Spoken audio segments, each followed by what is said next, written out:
welcome back, everybody, to the Sharpshooter Sports Talk. I'm your humble and gracious host, Mr. Brinsky Sharp, on the ones, twos, threes, fours, fives, and the six. Thank you all for being here tonight. Thank you all for being here tonight. What's going on with y'all? And of course, I can't start the show off without saying what's up, my main man who's in the house with me tonight. Hopefully we get some more people up in here. My main man, Coach Sean. What's going Man, what's on? good to my brother Brinsky? What's good to everybody in the chat? So happy and gracious to be here with my brother again, man. Shout out to Mhm, Bino, man. My brother BT was cracking. Huggy mhm. Beard up in here doing his thing. Stephen Hicks in here doing his thing. Double L in here. You know what I mean? Tell a friend, man. Y'all tap in and let's begin. Oh yeah, man. Y'all already know, man. Make sure you guys hit that like and subscribe button. If you see the post on Twitter, make sure y'all go like it and all that, man. I don't know where I want to start, man. Oh, and also tonight, man, y'all um make sure you guys share it, retweet it on Twitter. And I'm also dealing with a toddler right now. I got your Yeah, back, bro. so just in case everybody knows, she just pulled my light out. But yeah, we having a lot going on right here. So I'm gonna try Yeah. to pod and deal with a 2-year-old at the same time. But where should we start, man? I don't even know where should we start I first. think we need to start with that most home field advantages or whatever it is. You know what I'm saying? Because that's a big debate, man. Okay, yeah. Now I know crowd would see that going on because I got a lot. Home field advantage. There Yeah, you go. that's some BS right there. Cause Okay. you know what I'm saying. Shout out to Ebony. Shout out to my brother Gil No. Cruz. E, what's up, E? What's going on with your Ebony? Ebony Gil, love y'all to death. Shout out to my former player. You know what I'm saying? KJ, what it is, homie? Love you, boy. Oh yeah, man. Good to see everybody in here, man. I'm gonna have some light in a minute. I'm about to get up and turn back on my light since my child want to run around and cause chaos all night. KJ, what's going on with your boss, Charles? What's going on, Stephen Hicks? I want to know y'all opinion on this, but I'm gonna let Coach Carl start with this on the home field advantage. And do y'all agree with the list? Who's too high? Who's too low? And all that. But I know one thing we both agree on for real is his home field advantage. I think this is two lists because somebody else posted theirs too. But you can go ahead. So my thing is this, man. You know, me and Coach I had briefly spoke about this on YouTube, just in the comment section. But I think we need to be clear on this, man. What's up, Jeremy? How you doing, bro? Good to see you. Bino, what it is, man. Charles McDowell, what's up with you, brother? How you doing and how you feeling, man? You know what I'm saying? We you got to put this into perspective, man. You know what I'm saying? Old Hayes got a little chatty up there, Michigan. For sure, man. Listen, you got to put this into perspective, man, of what you're talking about. Pastor B, what's up, bro? Man, good to see you, Pastor. Good to see you, man. You know I be tapping in with you, getting all your quotes and need them positive messages. Keep doing that, bro, because there are those of us that need it because the negative set in. There are those of us that pray and pray and pray, but we want to feel like we want to smack them off out their shoes, right? We know we can't do that, right? So we need those quotes, Pastor. I need those quotes. Much love to you, my brother. Always, man. What's up with you, Latoya? What's going on with you, man? Good to see you, girl. Good to see you. So here is what I say we need to put this into perspective. So Coach I, when he was talking about it, he was speaking more towards Georgia's record at home, right? He was speaking more toward good teams at home. If your record is good at home, he looked at that as that's got to be an advantage, right? You know what I'm saying? And facts, Gil. Hey, Gil, we need that, my brother. Facts, my brother. And he was speaking more toward a team like Texas A&M, who has an awesome advantage at home, not really having a great record at home. I'm just using Texas A&M for my example. So I get what Coach I is saying, But what I was saying was, and shout out to Coach I, man, much love to Coach Oh I yeah, shout out, and Coach. Georgia Bulldogs. But what I was saying was, you can have a great team, right? And not necessarily a very good home field advantage and still win a lot of games at home. Look at Ohio State. Shout out to Ebony. Ohio State home. I've been out there. That stadium is not loud like that, right? Most SEC stadiums, believe it or not, are louder than Ohio State. I mean, this is the God honest truth. You know, I'm a fair person. Ohio State's not really loud like that, but they're a great team at home.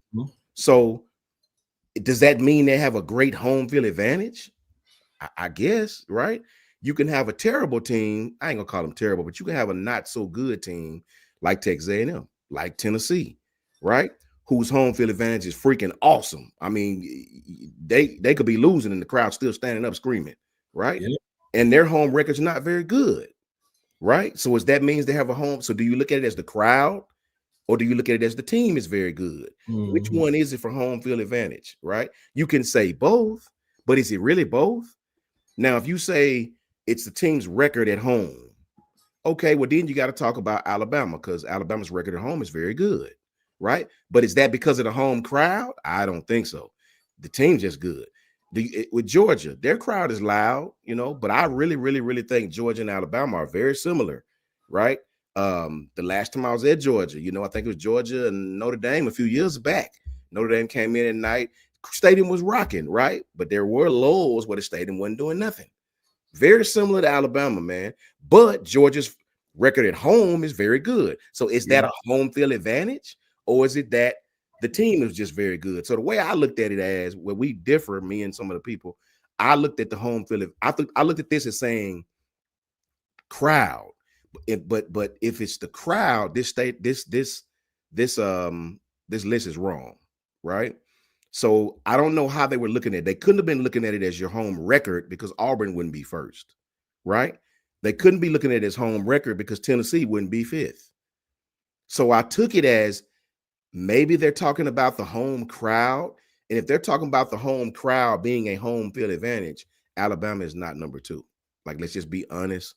And if you tell me Alabama is number two, then you clearly have never been to some away games. You know, for Pastor B says, for Alabama, it depends on who. Facts, Pastor B. That's kind of what I'm saying. For Alabama, it depends on who's showing up on Saturday and the quality you put on the field every Saturday that makes a difference.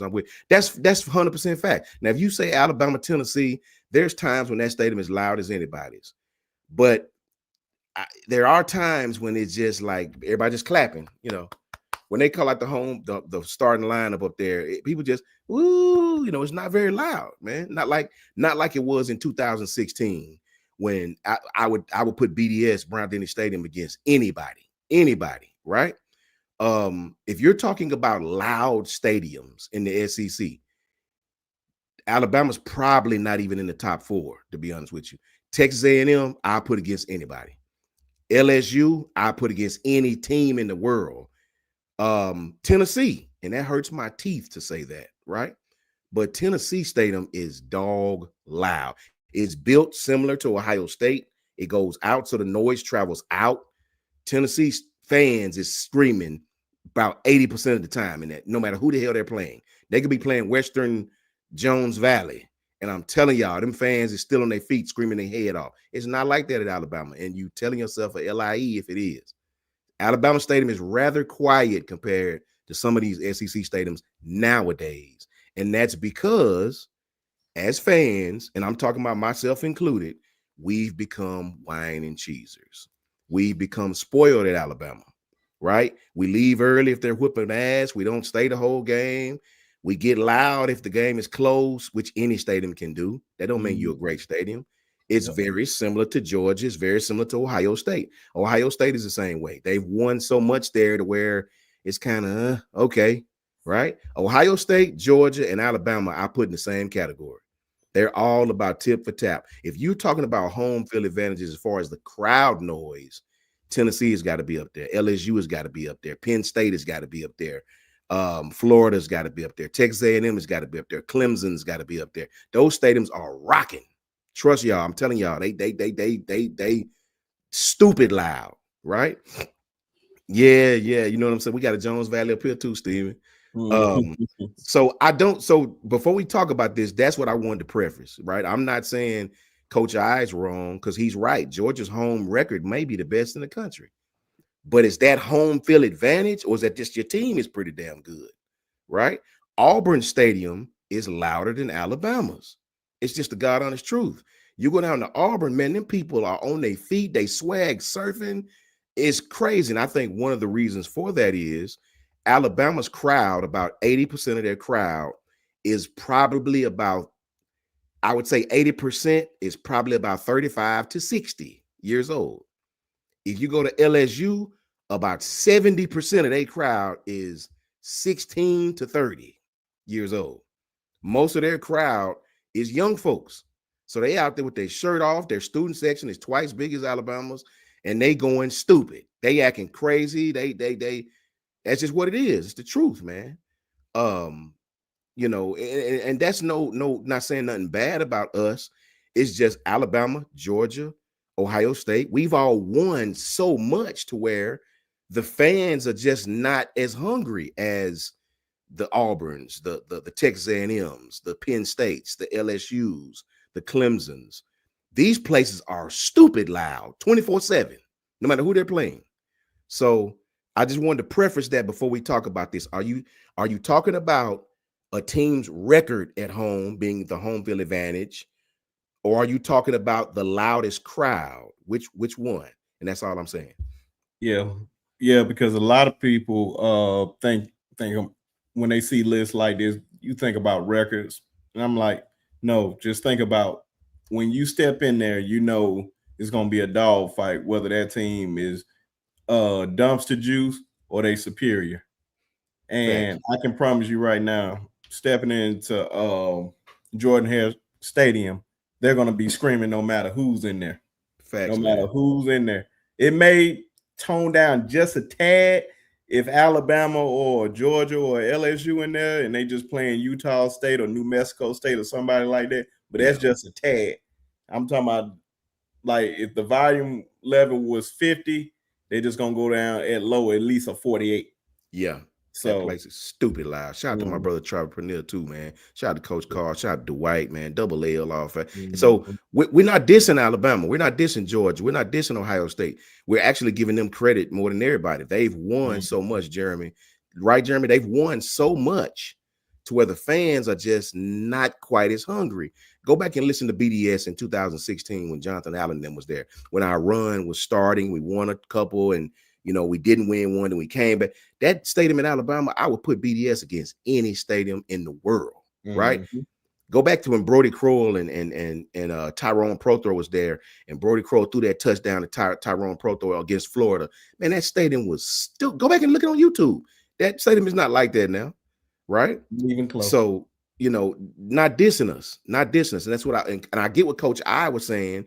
Home field advantage, Georgia got to be in there because their record at home, but I think that's more of the team being good than a home field advantage, right? You know, so if we talk about it, let's put that into perspective first. Yeah, man. So I definitely want to know everybody's top 5.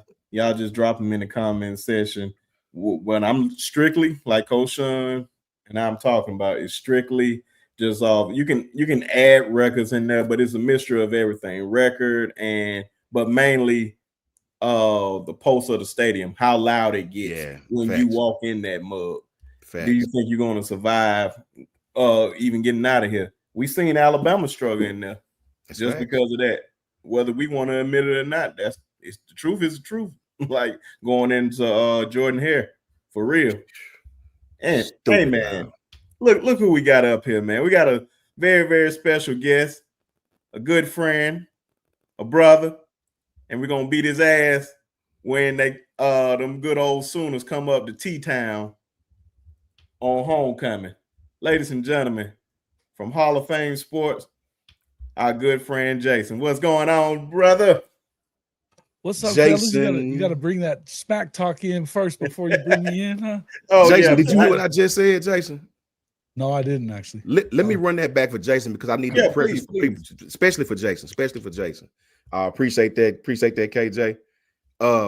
What I said was we would do right now. We were doing top 5 best home field advantages in the SEC or just in the country. But what I said was, Jason, and you'll understand it. Like me and Coach I was talking in the comments, and I get what Coach I was saying.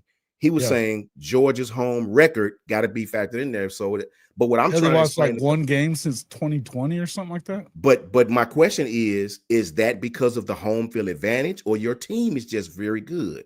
See, when I think of home field advantages, I think of loudest crowds. That's what I think of. You can have a loud crowd and a garbage team, believe it or not. Look at Tennessee, look at Texas A&M. Those are some of the loudest stadiums you're gonna find in the world. You know what I mean? But it's rowdy in Auburn too, right? And Auburn, yes, man. And but my point is, when you look at Ohio State, you look at Georgia, you look at Alabama, those stadiums, Georgia gets super loud, but I ain't gonna say Georgia louder than Auburn. I'm not. That's more of the team is good. So your team record is really, really good at home. That's not really because of the crowd. It's because your team is just very, very good, right? Ohio State, I've been there. That stadium wasn't loud like that. I think Penn State is almost twice as loud as Ohio I've State. been to Happy Valley. It gets rowdy in there. Yes, but Ohio State is very, very good. So we look at that. Well, they only lost this many times. That's not really is that because of your home advantage, or is that because your team is just good? When I think of home field advantages, I think of crowds. Both, though, right? I mean, you know, they get wild up, and I mean, you know, and it's definitely if it gets down to the nut cutting time, and that, you know, they're trying to move the ball and they can't hear the quarterback. But that's like any stadium in the SEC. If it's that, if it's nut cutting time, the reason why I say that is I use Alabama. Alabama Stadium at times is super duper loud, but Alabama in 2025 is not a top 5 stadium, and it's just not. I'm telling you, I've been everywhere. It's just not. No disrespect to Alabama. We've won so much. The fans are spoiled. It's just not like it was in 2016. Yeah. So what I'm saying is, when I think of us, are we rated number 2 in this list because of our home field advantage, really, or because the team has just done so well at home? Right. If it's both, okay, I guess you can put Alabama up there. But I can name 4 other schools that's twice louder than Alabama Stadium. It's just I get your point. I get your point, but I think it's got to equate to wins, doesn't it? You know what I mean? And like, so I'm not sure that I'm going to throw Auburn in there because they're losing. But that's what I'm saying. I would say that Tennessee in the last few years has had a really good home field advantage. Facts. But my Florida point always has a good home field advantage in the swamp. If you don't throw Auburn in there, to me, it's not a legitimate home field advantage list, because them people is much louder than Alabama, much louder. I'm telling you. Well, I get it, but you still got to come through and get the win, though. So if we including wins at the home, okay, cool. I agree with Coach Iden. Bama and Georgia both got to be up there, because Bama has one of the best home records over the last couple of years as well. But to me, the stadium is just, it ain't like that right now. Yeah. But you know, Jason, man, it's certain places that you go to that it's going to be hard to just go into. Like Oklahoma barely got out of there. They found out. I guarantee you, ask Brent Venables, what is the loudest game? Boganowski and Marcus Dent were both saying that it was the loudest game that they went to. It's facts. Auburn is.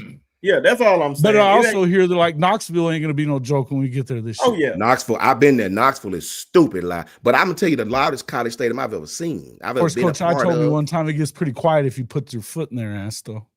Well, I'll tell you a stadium that won't, even if they losing. If you losing, they gonna want to fight.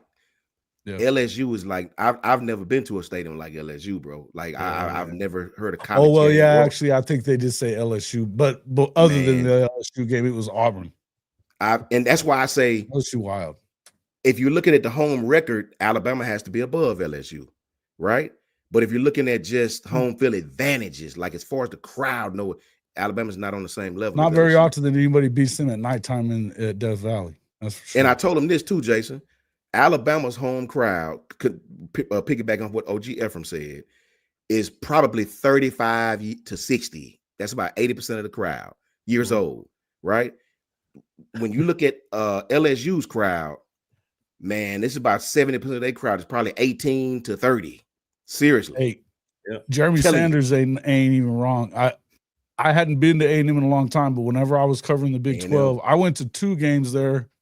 Both of them were Texas Tech games, 2 different years. Bro, the one time I was in the damn press box and it felt like the stadium about to come out from underneath you. Facts. It's That place swaying, doing all that. And then the other time I was in the stands, but it's so loud in there. They're wilding out in there, the A&M fans. Plus, it's a little creepy. So it's so it, they're a little creepy, but so if you're gonna do it that way, Jason, I think the whole SEC is. I mean, you can put most of the SEC into these categories. I've only been to DKR once or twice. It wasn't. I mean, but they were always beating the crap out of Tech, so it wasn't really like they're kind of one of those crowds that I think they get rowdy if it's a big game or whatever. But I could only imagine what it's like when A&M's there, because Oklahoma always plays them at neutral. So we've never played them there that I can remember. I don't think so. If you're gonna use that, we might well just take every team with the best home record and just list them. Well, I think that's what you have to kind of go by, though, right? I mean, is it an advantage? If it's only an advantage if you win. But I guess what I'm saying is I see teams winning not really because of the crowd. I don't think Georgia wins because of no crowd. I think Georgia's just that good. Like when I go there, that don't hurt nothing. It don't hurt. Well, I'll tell you this much: that Georgia Tech game they should have lost last year. If it hadn't been for that crowd getting down at the end, they might have lost it. So I understand. I get that point. I can agree with you if that's what we're rating. Yeah. But if you're talking about, to me, just loud crowds, just the home field pulse of the crowd, I can't put Alabama in the top 5. Yeah, I don't know, man, and I don't know that I necessarily put Oklahoma in it. It's a good play. It's I can tell you one thing: the Alabama game and the Tennessee games, it was loud in there from start to finish. Facts. And so it was something, but it's not something that you've gotten that used to over the last few. I think it depends. It depends on the game and stuff like that. And it got to a point at the end of the Big 12 run that you weren't having as many great games in there. I remember the game of the century was against Nebraska and all that stuff at the into the 90s and 2000 stuff like that, and it was just it was lit in there. You know what I mean? 2016 at Alabama when Jonathan Allen and Deron Payne. Oh, brother! Now those years, bro, Alabama was. I put us against anybody. Oh yeah. Now JB is right too. FSU been down there. FSU, bro. And they weren't even very good, and it was rocking. Clemson gets like that too, apparently, right? Clemson, yeah. So that's what I think of when I think of. I understand the record and the home field advantage, but I think that's just more because your team, Ohio State. I was not impressed. I definitely get what you're saying. Well, when did you go to an Ohio State game?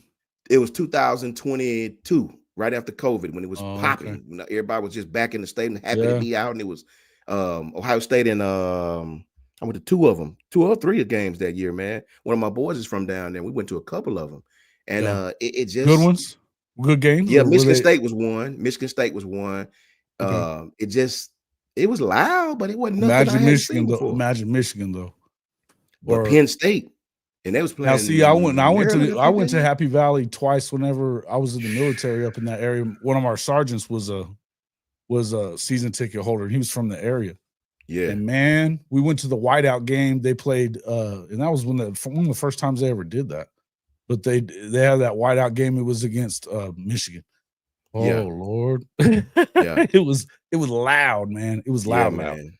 So that definitely A&M, LSU, and Penn State, man. It'd be kind of a toss up in those. LSU, I've never heard anything in college football or pros. Of course, I've never been to the Swamp, and you know what I mean. Yeah. I've never. Florida gets loud. Florida gets stupid loud, but it's kind of bro, they're wild at moments. LSU, man, I promise you, them people didn't even sit down. Like it was. I have never seen a crowd. It was a kid. This kid couldn't have been no more than 11, 12. I say 12 years old, and he was selling popcorn and stuff. He was asking people they want popcorn. Dang. Man, he had an Alabama button on, like a pin button. They was throwing empty wrappers at empty container, the box. They was throwing it at the kid, man. I was like, man, these folks is crazy. At nighttime, man, they already pretty good and greased up by then, aren't they? Man, they peed on our car, bro. They urinated on my boy car. He had them Bama flags on the windows. I said, bro, the dude, even the parking attendant, because his son played at that time. He's like, bro, if I was y'all, I'd take them Bama flags off. You know, he about lit himself. Man, I ain't taking nothing off. Man, we come back. They had bent the flags down. Somebody had tried to break them, but it was too hard of a plastic. It bent the flags down and peed down the side of the car, cuz. Damn. Man, them people crazy. I'm telling y'all, man. You know what I mean? We LSU is different, man. I'm telling y'all. I've never experienced no college game like that place.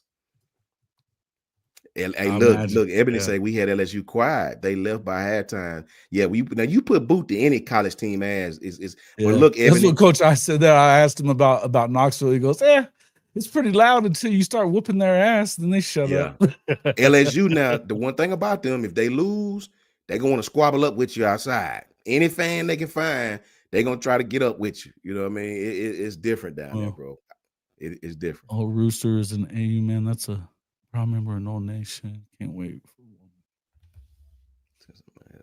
The Huggy Beard himself, huh?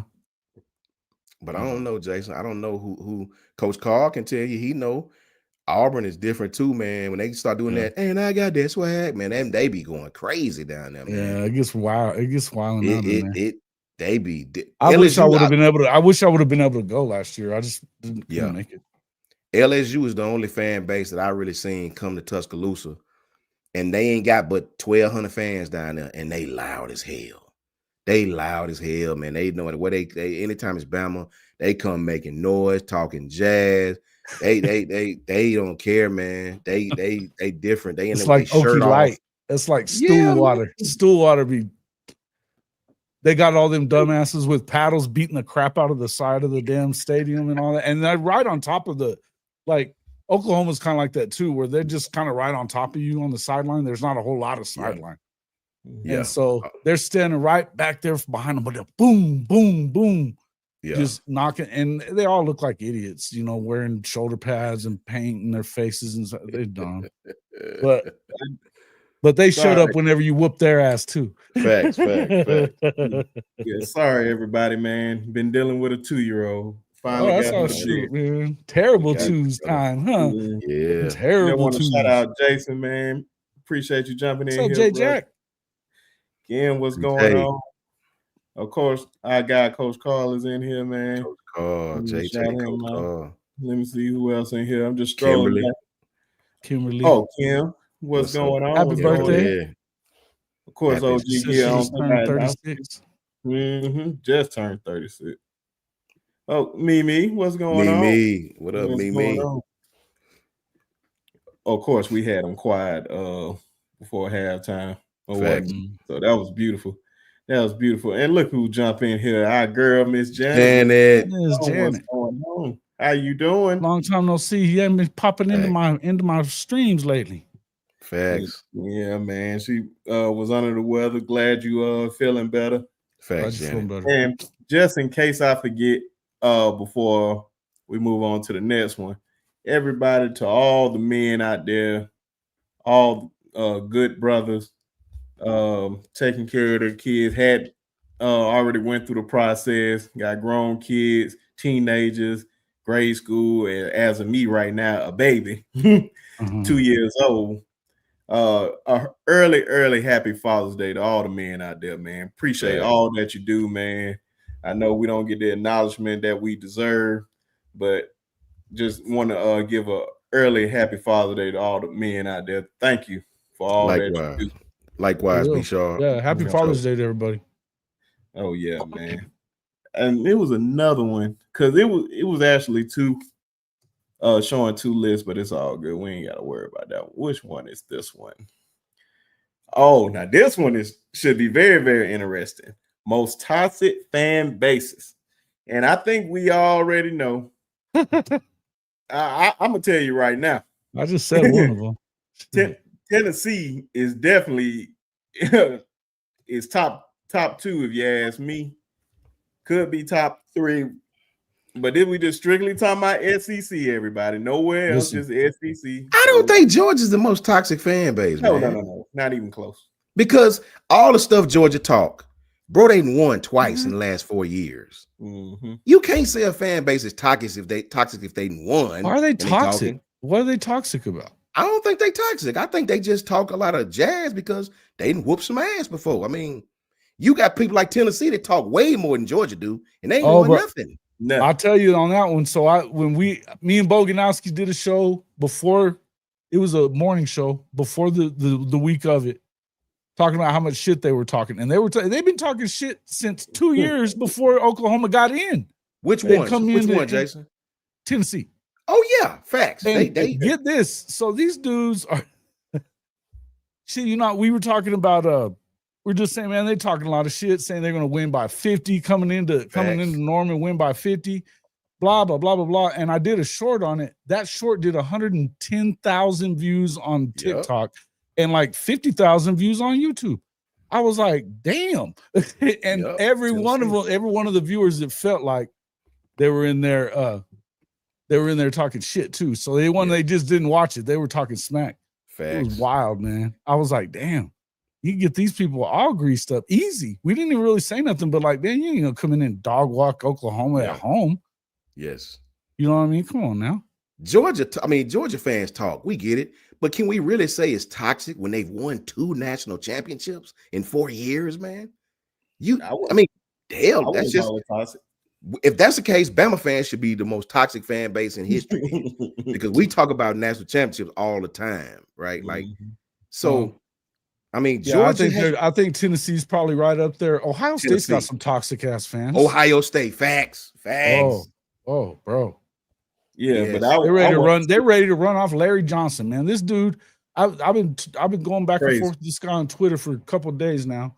They're talking about getting rid of Larry Johnson because he hadn't had a first team or a first round draft pick in the last 2 or 3 years. Oh my God, bro, what the fuck are you talking about?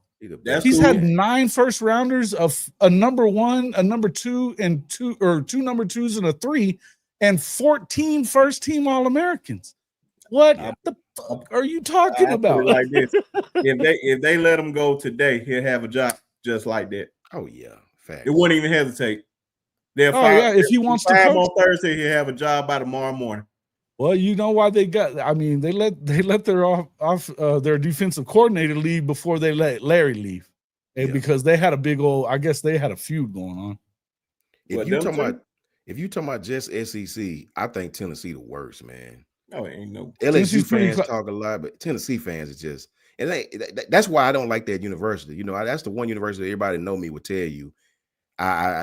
Tennessee fans, bro. Did y'all not see when they beat Alabama? How they was trying to fight the team, like they was literally trying to fight the players, bro. They stormed the field and was like Texas Tech fans and Oklahoma State fans. I ain't bullshitting. They're both like that. Crazy, man. They kick it. The team is inside up under the stadium. The fans done bum rush the police. They kicking the team's door. The team and they're like, man, what the hell going on? They trying to get in there where the team at, man. Them dudes is the worst, man. Yeah. And then I agree with Jason on this when he's talking about Georgia fans, because really a lot of them like to be in the chat too. They love to be on Alabama channels. Texas is starting to feel like that a little bit. Well, I won't even call them toxic. They're just annoying, to be honest. They're really just annoying. Man. I've heard so much delusion. The delusion is ridiculous with UT, and both UTs, I guess, because they want to bitch about who's the real UT and all that shit. But I'll tell you what, the Texas thing, my thing that I laugh about, I'm about to make a T-shirt of this shit. We don't care about the horns down, but they throw a shit fit about it every time they see it somewhere. They're throwing a shit to them. What's He not the head coach of the basketball team no more. I saw that. I know where you're going. Yeah, the head coach of the basketball team. Rodney Terry? I think did they fire him? I don't think they fired him, or did they? Oh no, they let him go. If you can look it up, I'm not sure. Somebody look that up and find out real quick. Maybe. But I know he's complaining about the horns down. Oh, he threw a shit fit with UCF. Man, I was like, man, calm down. And then he did something probably a year later, and then folks reminded him oh, you got mad when folks was doing this. Man, cut it out, man. He did get fired. He did get fired. So they fired him. Yep. So I'm man, I'm just come on, bro. You really just people pick and choose what they want to be mad about, man. Like, just be consistent if you're gonna say some stuff like that. But they do get mad about it. The entire fan base gets pissed about it. Mac Brown used to throw a shit fit over it. I mean, it's coach after coach. Now, Sark hasn't said anything about it. He's been smart enough not to be an idiot and say anything about it. But Mac used to throw a shit fit about it. And then so did Todd Herman. He used to make a big ass stink about it too. And that's the reason that they ended up doing that, where they were throwing flags if you did that shit. Yeah. They were throwing flags if you did that shit. So they've been, and I wouldn't have been surprised if they'd have talked in the damn SEC people into doing the same shit, the way that they come in and got the perfect little schedule for themselves and everything else already throwing their weight around. That's what's toxic about them, is their asses. They want to push their weight around all time. And I guarantee you, if anybody, there's a lot of people in the Big 12 that don't give a shit about Oklahoma either. But if you want to know, I mean, there was a tweet circulating around yesterday about, do you wish that they had stayed so the Big 12 wouldn't be in trouble? And it was like, maybe OU. Some of them were like, maybe OU, but not Texas. You know, they didn't give a shit about Texas. Man, go ahead. No, that's good. No, and Oklahoma State is definitely like that too. Yeah, so I'm gonna ask y'all directly, and y'all put y'all's in the chat too, because I love to see it. I was just fixing to say something though. I will tell you this: Oklahoma fans are as toxic as anybody in the freaking world. I promise. Hey, since you brought that up before you go on, I remember it was probably like sometime last year or maybe at the beginning of year. I just remember you got into it with another Oklahoma. It was two guys that you got into it with. I remember I was laughing so hard about that, man. The dummy twins, the old dummy twins. Yeah, that was the one. That was the one. Yeah. Trust me, man. They do a Coop started all that shit. I'll be right back, Big Sharp. No, go ahead. I got into it with Bama fans. He got into it with Bama fans.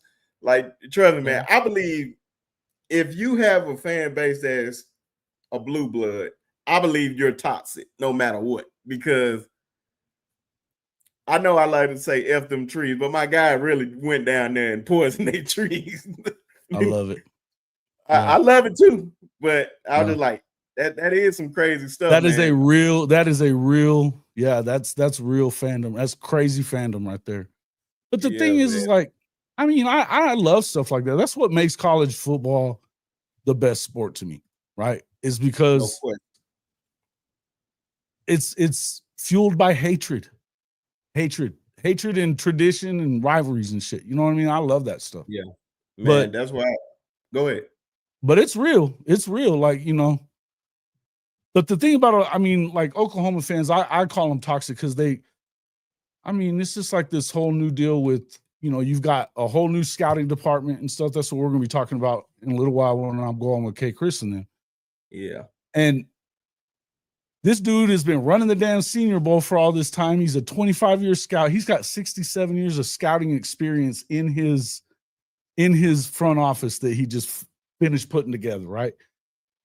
And they don't get a dude, and I think he's a 3-star D lineman, but they didn't get him, and I don't know how much they pushed for him, but they weren't going to overpay for the guy, and he goes to Rutgers, and you have people losing their shit yesterday. You're going to lose somebody to Rutgers? No, man. You think maybe he used Oklahoma for a little bit of leverage to get a little extra cash, and they were like, no, we ain't going to match that shit. You know what I mean? Like, hey, man. But either you trust them, you don't trust them, but they can go from you're good today and tomorrow you're a bum. Yeah. You know what I mean? And it's just, I mean, I don't know, man. I feel bad for BV. You got to win. That's all there is to it. But I would say this, the same kind of with you guys. I mean, 9-3, and boy, they were all up in Kalen DeBoer's ass. It's true, man. Really 9-4 if we count that bowl game, man. They were like, man, these folks lose their damn mind, man. That was like, I'm telling you, bro, people forget. That's why I say I can always tell like who the real Alabama fans or whatnot. Like, I understand, like, I don't want to lose to Vandy and stuff like that. Of course, nobody does. But I'm just like, bro, I remember the days when we lost to Auburn 6 straight years. So us going 9-3, 9-4. that doesn't bother me, not even one little bit. I used to want to kill somebody because we lost 6 straight years to Auburn. You don't know what real pain is. Like, these guys like to jump on the bandwagon just because we've been winning lately and forgot about that. And a lot of people. And that's part of the reason. Like, Texas is so pissy right now. They want their level because they've had 2 good years. We're like, bro, we still won 7 out of 10 against y'all's asses. Shush. Mm-hmm. You know what I mean? Like, but like, I get it. I get what you're saying. But it's, I don't know, man. I got Alabama going start building a streak against y'all, then y'all can't really start using it. That's what I'm saying. Mm-hmm. Like, no, they won 2 or 3. They won 2 or 3. So yeah. So they're all like, man, just got to go in there. But give me Oklahoma's winning this year, I promise. Give me your quick top 5, and everybody else just give me your quick top 5 of toxic stadiums, just a school that you think in the SEC, and then we're gonna go the SEC only. SEC only. Well, I've only dealt with a few of them, so Tennessee number 1 for me. Then, LSU, I guess they're a little toxic. Yeah, I don't know. No, Aggie for sure. Texas for sure. The little brother syndrome is real. You talking about with Texas A&M? Yeah. Oh yeah. It's just that's exactly how Okie Light acts too. But I don't know. I guess. Oh yeah, and then Mizzou. For an Oklahoma fan, it's just like. That's what I said. I totally understand why yours is set up this way. Mm-hmm. And I need but Tennessee's number 1 right now because they don't shut up. They still don't shut up. Mm-hmm. Yeah, man. I wouldn't even put Tennessee. I always hated Auburn, man. So Auburn gonna forever be number 1, even if they ain't number 1. It's Auburn. Yeah.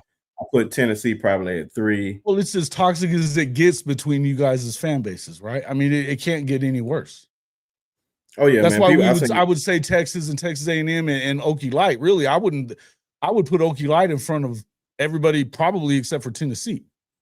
If it was, if we're talking anybody everywhere, because I mean, SEC wise, I haven't dealt with enough of them yet. You know what I mean? Yeah.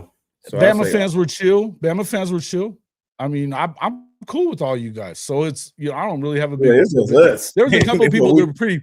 There was a couple of people pretty pissed off after Oklahoma won last year and started, don't be in there talking shit, telling me. I was like, bro, I didn't say shit. I can't be happy about them winning a game. You know? Yeah. Hey, man, welcome to the SEC, man. You ain't really experienced it yet, but it's going to come. Oh, I laughed. I thought it was funny. I was like, okay, bro, you cool. That's what I said. Ephraim got Auburn, Tennessee, Texas, LSU, and Mississippi State. Cowbells. Yeah, I can't stand them Cowbells either. I just don't like for the Cowbells. But I got Auburn. I got Tennessee. What about Ole Miss? You guys don't think much of Ole Miss is like toxic? I would have put Ole Miss in there if Hugh Freeze was still there. I just can't stand Hugh Freeze. That was like the time when he was just sticking his chest out like he was just he was that dude and he ran Bama and all that stuff. I was like, oh, okay. But I think a lot of folks forget, if I'm not mistaken, that he lost to Vanderbilt the very next week that he upset at Alabama, if I'm not mistaken. But that's why it's more of Hugh Freeze than anything. But I don't like Ole Miss either. It's hard for me to pick a top 5 right now. That's why I said Tennessee. Who else we got in there? Texas right now because they're just annoying. They ain't even really tough. They just annoying. And of course, I got my partner DeHaven, who's from Houston, Texas. He loved them Longhorns, man. Especially when they beat us. Man, it was probably like 10 episodes. I couldn't get him to shut up about that. So definitely had to deal with that, man. Yeah, it's the worst. One of my best friends is a Texas fan, man. I can't deal with him right now. Yeah, that's what I said. I like my guys, man, all my Texas guys, man, that be streaming and stuff, man. But yeah, some of them are pretty good, man. They've got some pretty good ones. They got those dumbasses like Ketch and those dudes, but the Orange Bloods, Jeff Ketchum, that dude's full of shit. Why I got you over here, because I know we're gonna get into it. It was top defensive lineman edges since 2000.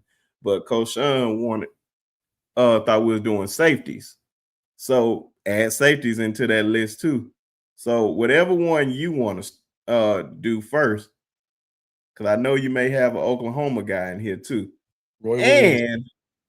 And Roy Williams. Yeah, but hold on, just sort of a linebacker.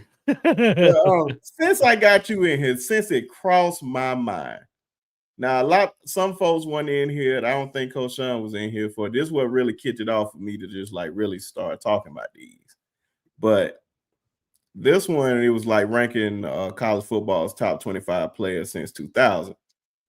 Now, one name on here, since you just said his name, Roy Williams, that's the only reason why I went to this list again. Do you agree with Roy Williams being on this list? I said, hell no. Oh yeah, he's a Hall of Famer, man. He's the number one. He's the best safety of all time at Oklahoma. That's Oklahoma, man. But we talking about he played a long time in the league too, bro. This ain't got nothing to do with the league, man. This is strictly college football. Guy won a national championship. He was an All-American. He's a Hall of Famer, he's a college football Hall of Famer. What you trying to say? So you trying to say? Guess what? Okay, I put it like this: if you had to pick Roy Williams or Minka Fitzpatrick, what the hell did Andrew Luck do? What did Andrew Luck do? No. I'm asking you. I'm not even asking about Andrew Luck. I'm asking about Minka and Roy Williams. Who are you picking? Oh, Minka now. I'm in the league. No, I'm talking about Minka in college. Look, at that time, I mean, dude, they played at different times, and so I'm telling you that he matches up with him just fine in college. Man, it's but Minka's a bad dude. I'm not trying to say he's better than necessarily than Minka. I'm just saying when you look back, players since 2000, I don't know why is Minka not on that list? No, but that's what I'm saying. It's everything. It's quarterbacks, running backs, wide receivers. It's a tough list to just put Roy Williams up there. I'm not really, man. You go and look at what he did in his career. But it's a lot of guys that did some stuff. Michael Crabtree's not on that list. Not Dez Bryant, but Justin Blackman not on that list. Those guys were dogs, man. Bro, whatever, man. You're gonna act like Texas or that Oklahoma wasn't doing their thing back then. Whenever I never said they wasn't, but I'm just saying that. I mean, he won a natty.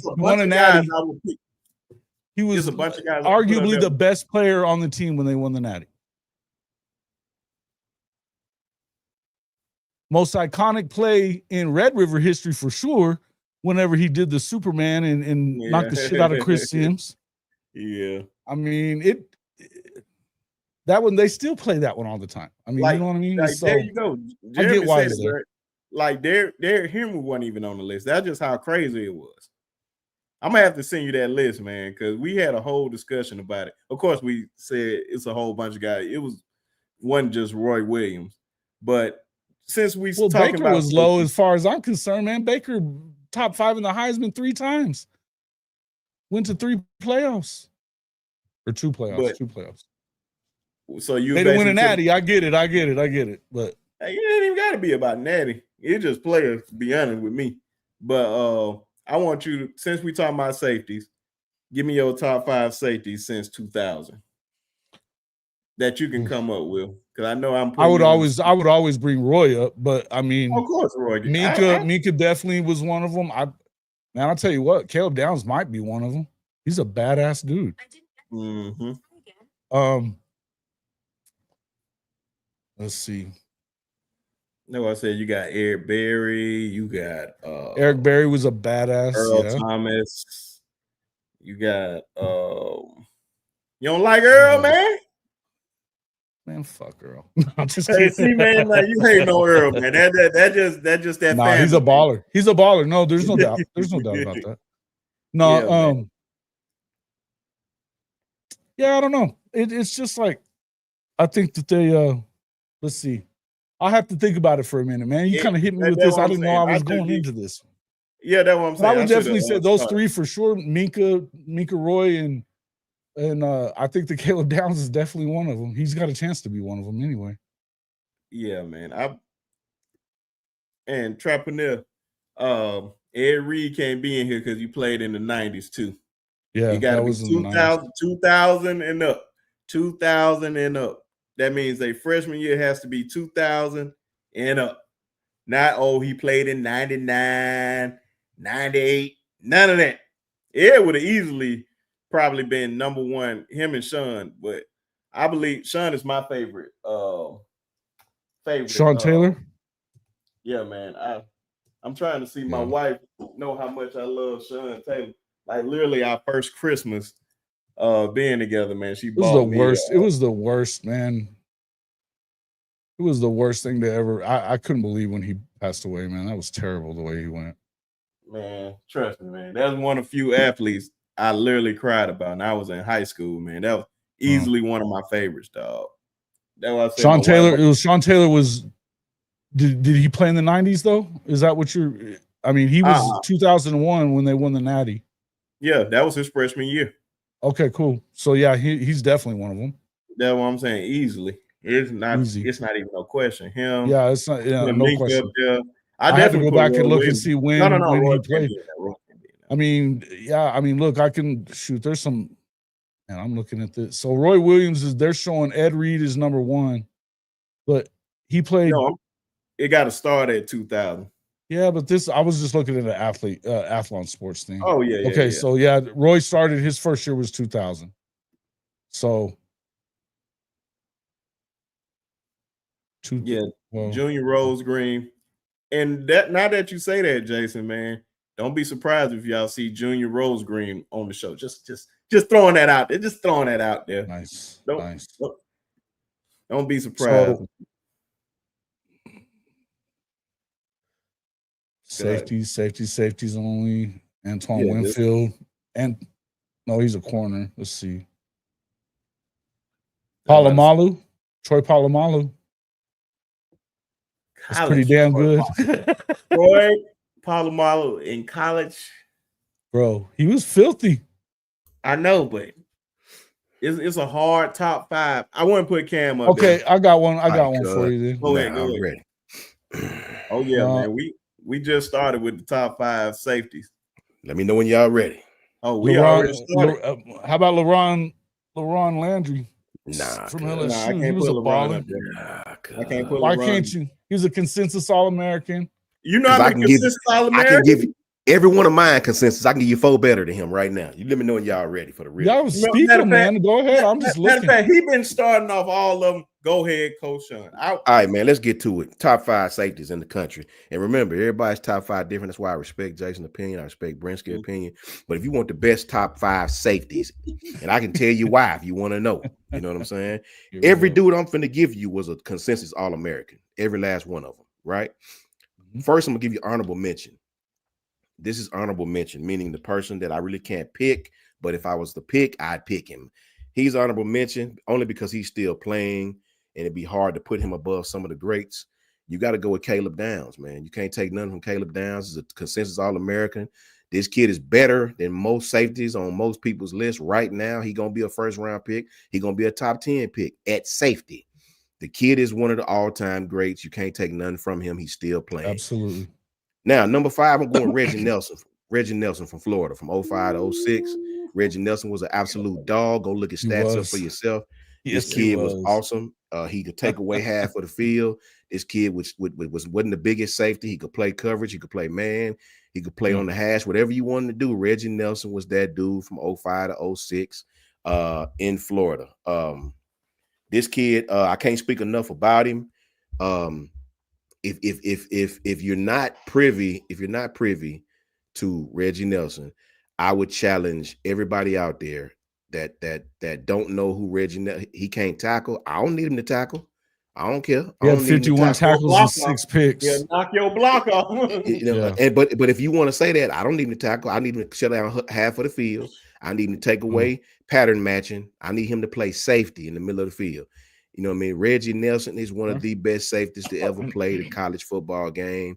I have his career, man, had 6 interceptions, bro, and he was a national champion. So I don't know OGF from which Reggie Nelson you was watching. I don't know what OGF from. You know what I'm saying? Caleb Downs can't tackle. That's crazy to me. That's crazy to me. OG Ephraim. Please show me where I need to go look at. Ephraim, you bugging right now, Ephraim. You my boy, and I love you, but you bugging. Caleb Downs is better than any of the safeties you can name from Alabama, except for Minka and Mark Barron. You know what I'm saying? He's better than Eddie Jackson on the hash. He's a better coverage corner. He tackle better than, he's more physical than Eddie Jackson. You know what I'm saying? You bugging, Ephraim. I love you, but you bugging with that one. Love you to death, though. Number 4. From 2008, 2011, Alabama, Mark Barron, 237 tackles and 12 interceptions. So you can say, I know you're going to say this guy. Damn, skip it. I don't even have a bunch of Bama players in my. This is the only group I've got. Oh, he's a 2-time All-American and had 237 tackles. What do you? This dude, Mark Barron, was that guy. I'm trying to tell you, in that era, many tackles as a linebacker, bro. Yeah, then he played LB in the league. I mean, this dude, he was fat. He was good enough. He's physical enough to come up in his front seven. He could play the back coverage. Mark Barron from 2008, 2011 is my next guy. At number 3. The reason why I don't got this kid at number 1 only is because of what happened to him. There's some safeties out there with better stats, but you can't go wrong with this kid. He could easily be number 1 on most people's list. I gotta go with Sean Taylor from Miami. To me, Sean Taylor, he was 2001 national title team. This dude was a 2000. He was in the 2002 national championship game. But his 2003 campaign was crazy. He led the nation with 10, if I remember, 10 interceptions, bro. And 10 interceptions, man. This kid was like 225, ran a 4.5 40, would absolutely clean your clock and had enough speed to cover deep. Sean Taylor was the prototype safety that everybody wanted. He was Roy Williams, before Roy Williams. You know what I'm saying? This dude was absolutely awesome. You know, Sean Taylor is definitely my number 3 guy. My number 2 guy could easily be number 1. The only reason I didn't is because I think the other guy at my number 1 at the end of the day was a better coverage guy on the hashes. Number 2 is Eric Berry from Tennessee. You know what I'm saying? 07 to 09. You know what I'm saying? This guy, I think he had a little over 200 tackles, 14 interceptions, 2-time Jack Tatum Award winner, Jim Thorpe Award winner. Eric Berry, before he got hurt, was the guy, possibly the best safety to play at that position. He could do everything. He was not limited like some other safeties. This kid could do it all, man. He could play anywhere in the front seven. Eric was a bad dude, bro. Man, Eric Berry was that guy, man. He was that guy. To me, he was just awesome. Eric Berry was he had a gruesome injury and that kind of took his career a little bit, but he was a beast. But my number 1 safety, man, let me just tell you, I'm gonna see if you can recognize who he is. He won the 2017 Bednarik Award. He won the 2017 Jim Thorpe Award the same season. He became the 3rd player in history, man, to win both of those in the same season, joining Charles Woodson and Patrick Peterson. This kid could play the hash. He came to Bama as a corner. This kid today is still balling, doing his thing. He was a consensus All-American for 2 years straight, consensus, unanimous, you know what I mean, for 2 years straight. Absolutely a killer in the pass coverage, absolutely a killer in the run game, still doing his thing today for the Pittsburgh Steelers, and that's from 2015, 2017, Minka Fitzpatrick. That's my best guy. That kid, to me, was Caleb Downs before Caleb Downs, right? I think he covered a deep ball better than Caleb at the same age, right? But I think Caleb was probably a better tackler, you know what I'm saying, than Minka was. That's my top 5. Reggie Nelson, Mark Barron, Sean Taylor, Eric Barron, and Minka Fitzpatrick. Okay. Yeah, I don't know that anybody was better than Sean Taylor, though. Well, the weakness I had on Sean when he got in the league and they started putting him in on the slot, he couldn't cover deep. He had a lot of problems covering deep. You know, that kid was 220 pounds. He could run and knock you out, but covering deep was an issue. You know what I'm saying? Minka could play anywhere, free, strong, come down, play slot. He could play anything. You know what I mean? But it's different, 2 different eras of football. So you didn't really have to cover deep a lot back in them days. You know what I mean? Yeah.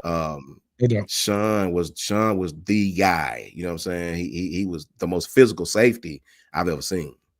Yeah. I definitely got Minka. I said Minka earlier. And then obviously Caleb Downs, I've got him too. Yeah. I got Roy Williams as one of them. Roy, I forget. Roy.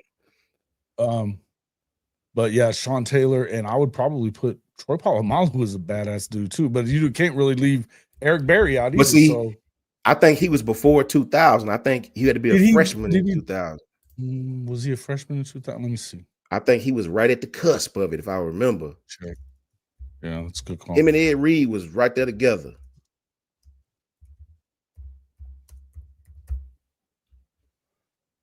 I don't remember what it was, but I thought he was slightly outside of the 2000. Check. Freshman season 99. Yeah. Oh, the good old mute button caught me again, ladies and gentlemen. Our good buddy. Freshman season 1999, so you can't put Troy in it then. Facts. That's why I didn't, him or Ed Reed. That's why I didn't go neither one of those. Same with Ed Reed. Yeah, you can't leave those guys off otherwise. Yeah, you know facts. I mean? Oh, facts. Yeah. 100%. But I would also say guys like, like I said, there's some other dudes you could definitely and dude, Mark Barron. Golly. I didn't realize he had that many damn tackles. That's insanity. Bro, when we had honorable mention for corners, if I remember honorable mention, people had Derek Strait in there, man. You know what I'm saying? I mean, like people don't talk about this, but like, did Eric Weddle, let's see, when did he start? Eric Weddle at Utah, bro, 277 tackles, 18 interceptions, 22 tackles for loss, 9 forced fumbles, 10 sacks. Yeah, so he should have been there. What years was he at Utah? Let me see. I don't know if it was before that or not, but Eric Weddle was a bad dude too. I forgot about him. Eric Weddle was that dude. One of those dudes you kind of just forget, you know what I mean? Fact. But like, there's some badass football players that have played since. I mean, you start thinking about them. You know, somebody brought up in not even the same. We were talking last week, and we had Reggie Powers' dad on with us, and he brought up Napoleon Kaufman because he was a big Washington fan growing up. He's always been a Washington fan. Facts. And Napoleon Kaufman was a bad dude. Yeah, Washington. he was very good. Facts, man. Yeah. All facts, brother. You know what I'm saying? So we had some good debates about this stuff, man. It was fun. You know what I'm saying? Yeah, it is. I wish John was up here. You know, they get on me because I call so he was 2003 to 06. Weddle was. Mm-hmm. Okay, so he would have been available for the list, man. Yeah. Look, I mean, that's a hell of a career. Now, you did play in the Mountain West or whatever, but look, still, bro. Ephraim says Landon Collins was better than that is Ephraim. You bugging.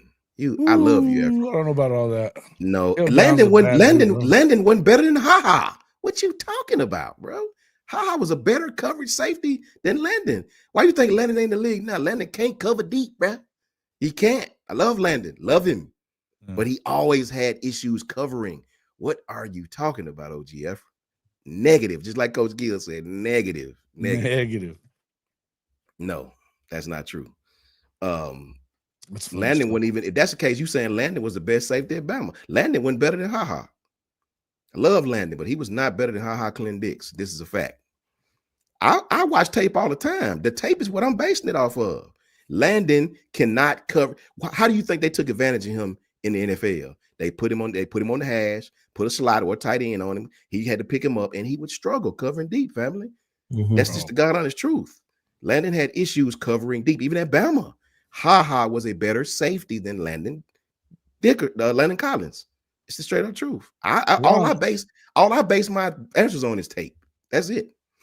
Yeah, I don't know that I could keep LaRon Landry out either, man. I remember him playing against Oklahoma in that national championship game and knocking the shit out of everybody. We talking college too. Facts. But he was just a hard hitter, man. He had a lot of damn tackles too, though, bro. That's the other thing, man. This is what it is. But man, you can pick. I mean, you can 6 in one hand, half a dozen in the other when you start talking about some of these guys. Facts. But for me, a lot of tackles don't equate better if you can't cover. No doubt. You know what I'm saying? You might well just play linebacker. If you can't cover, Landon could not. Okay. That was Oklahoma's. That was one of Oklahoma's best offenses ever, and they shut it down. So, I mean, and they were running the hell out of the ball that year. So I don't know. I think a lot of that had to do with the fact that they lost that K-State game. It just ruined them. Yeah. Facts, man. I only got a few minutes. What else we got? Oh yeah, man. I got a. You throwing them out? Yeah. I'm gonna give you linebackers next because I know you gotta get out of here to go to the y'all show tonight. You can go ahead, Jason, because I got my top No, five. I'm gonna give you my safeties real quick. I'm just gonna name them. Okay, I got Sean number 1, I got Minka number 2, I got Eric Bear number 3. Yeah. And then I'm still trying to decide between 4 and 5. I got Mark Barron on here at 5. And who am I put? I'm gonna put Antrell Roll at 4. Antrell Roll, another good one. Yeah, I like that Antrell. And get in. of course, Caleb Downs is honorable mention. Yeah. And since which one we supposed to be doing? D linemen and outside linebackers, right? Yeah. I didn't include, and I guess you can't. I didn't include edges. I don't. Yeah, all I had was I didn't include no D ends. I didn't have no Aaron. No edge rush guys. You're talking linebackers. Yeah. Linebackers. Yeah. Okay. Just do edges then. Because that's the case. I could have put Aaron Donaldson. I could have put several dudes. Let's just combine them. Okay, go ahead. Okay, no problem. Let's combine them. Cool. We're gonna do. Nah, man, I don't think you should do that. It's a different position. Okay, edges then. You're right. Can't argue that. You want to do edges or you want to do? I did straight outside stand-up linebackers. That's what I done. So that's the one we're doing right now.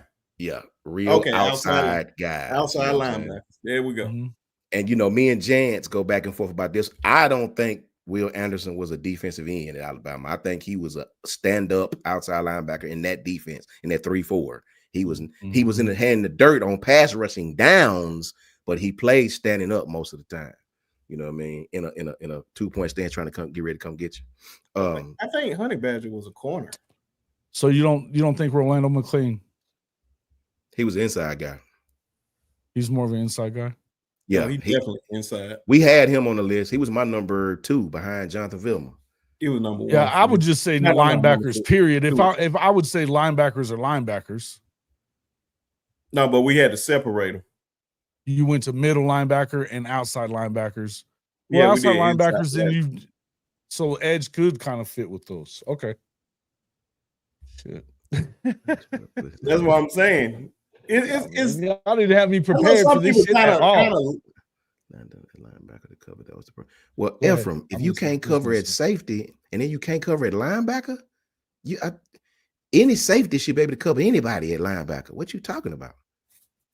Now, if you had said linebacker go to safety, I would understand. Any safety should be able to cover at linebacker. That's an easier job than covering at safety. What you talking about, OG? Yeah, that's real. That is so he just in here trolling on you now. Ephraim tripping. I love Ephraim, but he tripping. You know what I mean? He said put him at linebacker. That was the problem. You a safety, you can't cover at linebacker. So how we gonna do it? So we're gonna do outside. Are we considering outside? I'll go through mine quick because I know Jason got to go. Honorable mention: Elvis Dumerville, Vic Beasley, and my boy from Alabama University, Robert Mathis, my brother. Mm-hmm. You know what I'm saying? Number 5, Khalil Mack. Number 4, Jarvis Jones. Number 3, Von Miller. Number 2, the young Terrell, not the old Terrell, Terrell Suggs. And number 1, Will Anderson. That's just me. Wait, go through them again. Honorable mention: Elvis Dumerville, Vic Beasley, and Robert Mathis. All real outside guys. Number 5, Khalil Mack. Number 4, Jarvis Jones. Number 3, Von Miller. Number 2, Terrell Suggs. And number 1, Will Anderson. The young Terrell. The young Terrell Suggs at Arizona State, not the old Terrell. The stand-up Terrell that eventually stood up again. So they're edge guys then you're talking about mostly. Some of these guys all these edge guys. Real edge stand-up guys. Yeah. Like I didn't put Aaron Donaldson on there because he was a true defensive end, hand of dirt, never stood up. D lineman. Yeah. He was practically a D lineman, I didn't include those guys. It's different. It's a different way. They do it different now, though. Facts. All right. So we're doing. Go ahead, Brisky. Pretty much outside. That's what I said. We're pretty much doing outside.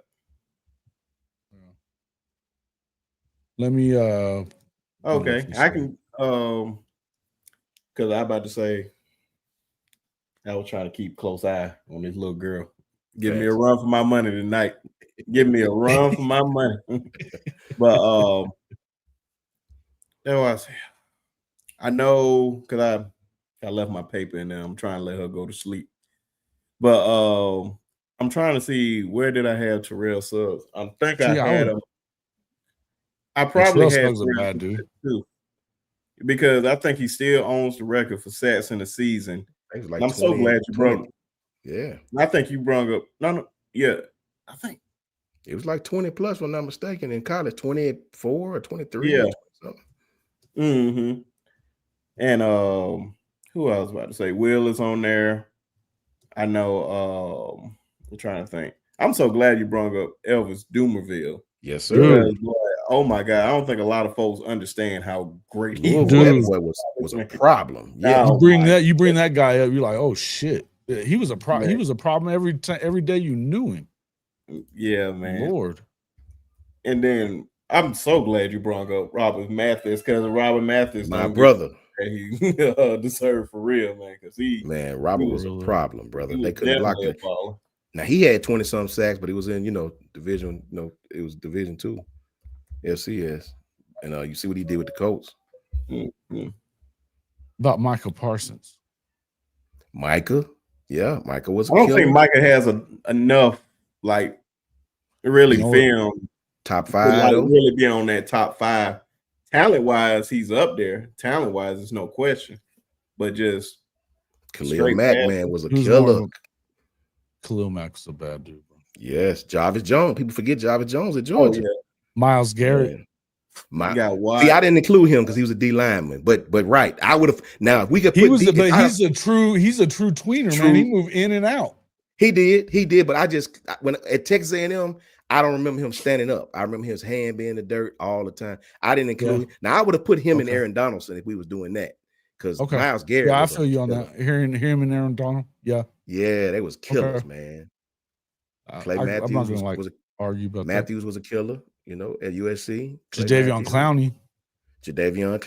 Yeah, definitely. He stood up. You know what I mean? He played everywhere. Actually. Jadeveon Clowney was a bad boy too. Holy shit. He was a monster, bro.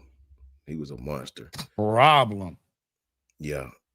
Dude, I was trying to stay away from defensive. If they like Terrell Suggs was the exception. He was more of a defensive end for sure. He was definitely more of a defensive end. Yeah, but that's the thing is that's right now. That's what they are. They don't really even have. Yeah, back then it was a clear differentiation. Yeah, I know what you say. I feel you, because back then it was a clear differentiation between 3-4 and odd and even fronts. Now it's just no doubt, man. Now it's more of a lot of 4-2-5s. Facts, all facts. It's changing 3-3-5s, 4-2-5s. It's wild. Yeah, you might be handing the dirt on first down, third down, you might be standing up. For real. Same series. You know what I'm saying? Wrong. So it's crazy. You know what I mean? See, that was tough. I don't know, man. I'm gonna end up not giving you guys enough of them. So, but to me, the edge guys that you think about, I mean, if we're talking edges, shoot, man. Rolando McClain, I still look at him as one of the best linebackers I've ever seen. Yeah, he was true middle. See, when we did middle, he was my number 2 of all time. Since 2000. So he's more of a middle linebacker, though. Well, then if we started doing that, then now I'm going to start talking about Teddy Lehman. You know what I mean? Yeah. Because Teddy Lehman was a bad dude. Was that 2000? Was Teddy? I would have included Teddy. Was Teddy? He was a 2000 guy. Yeah. Okay. Absolutely. Okay. I thought he was before 2000. Okay. Yeah. He came in 2000.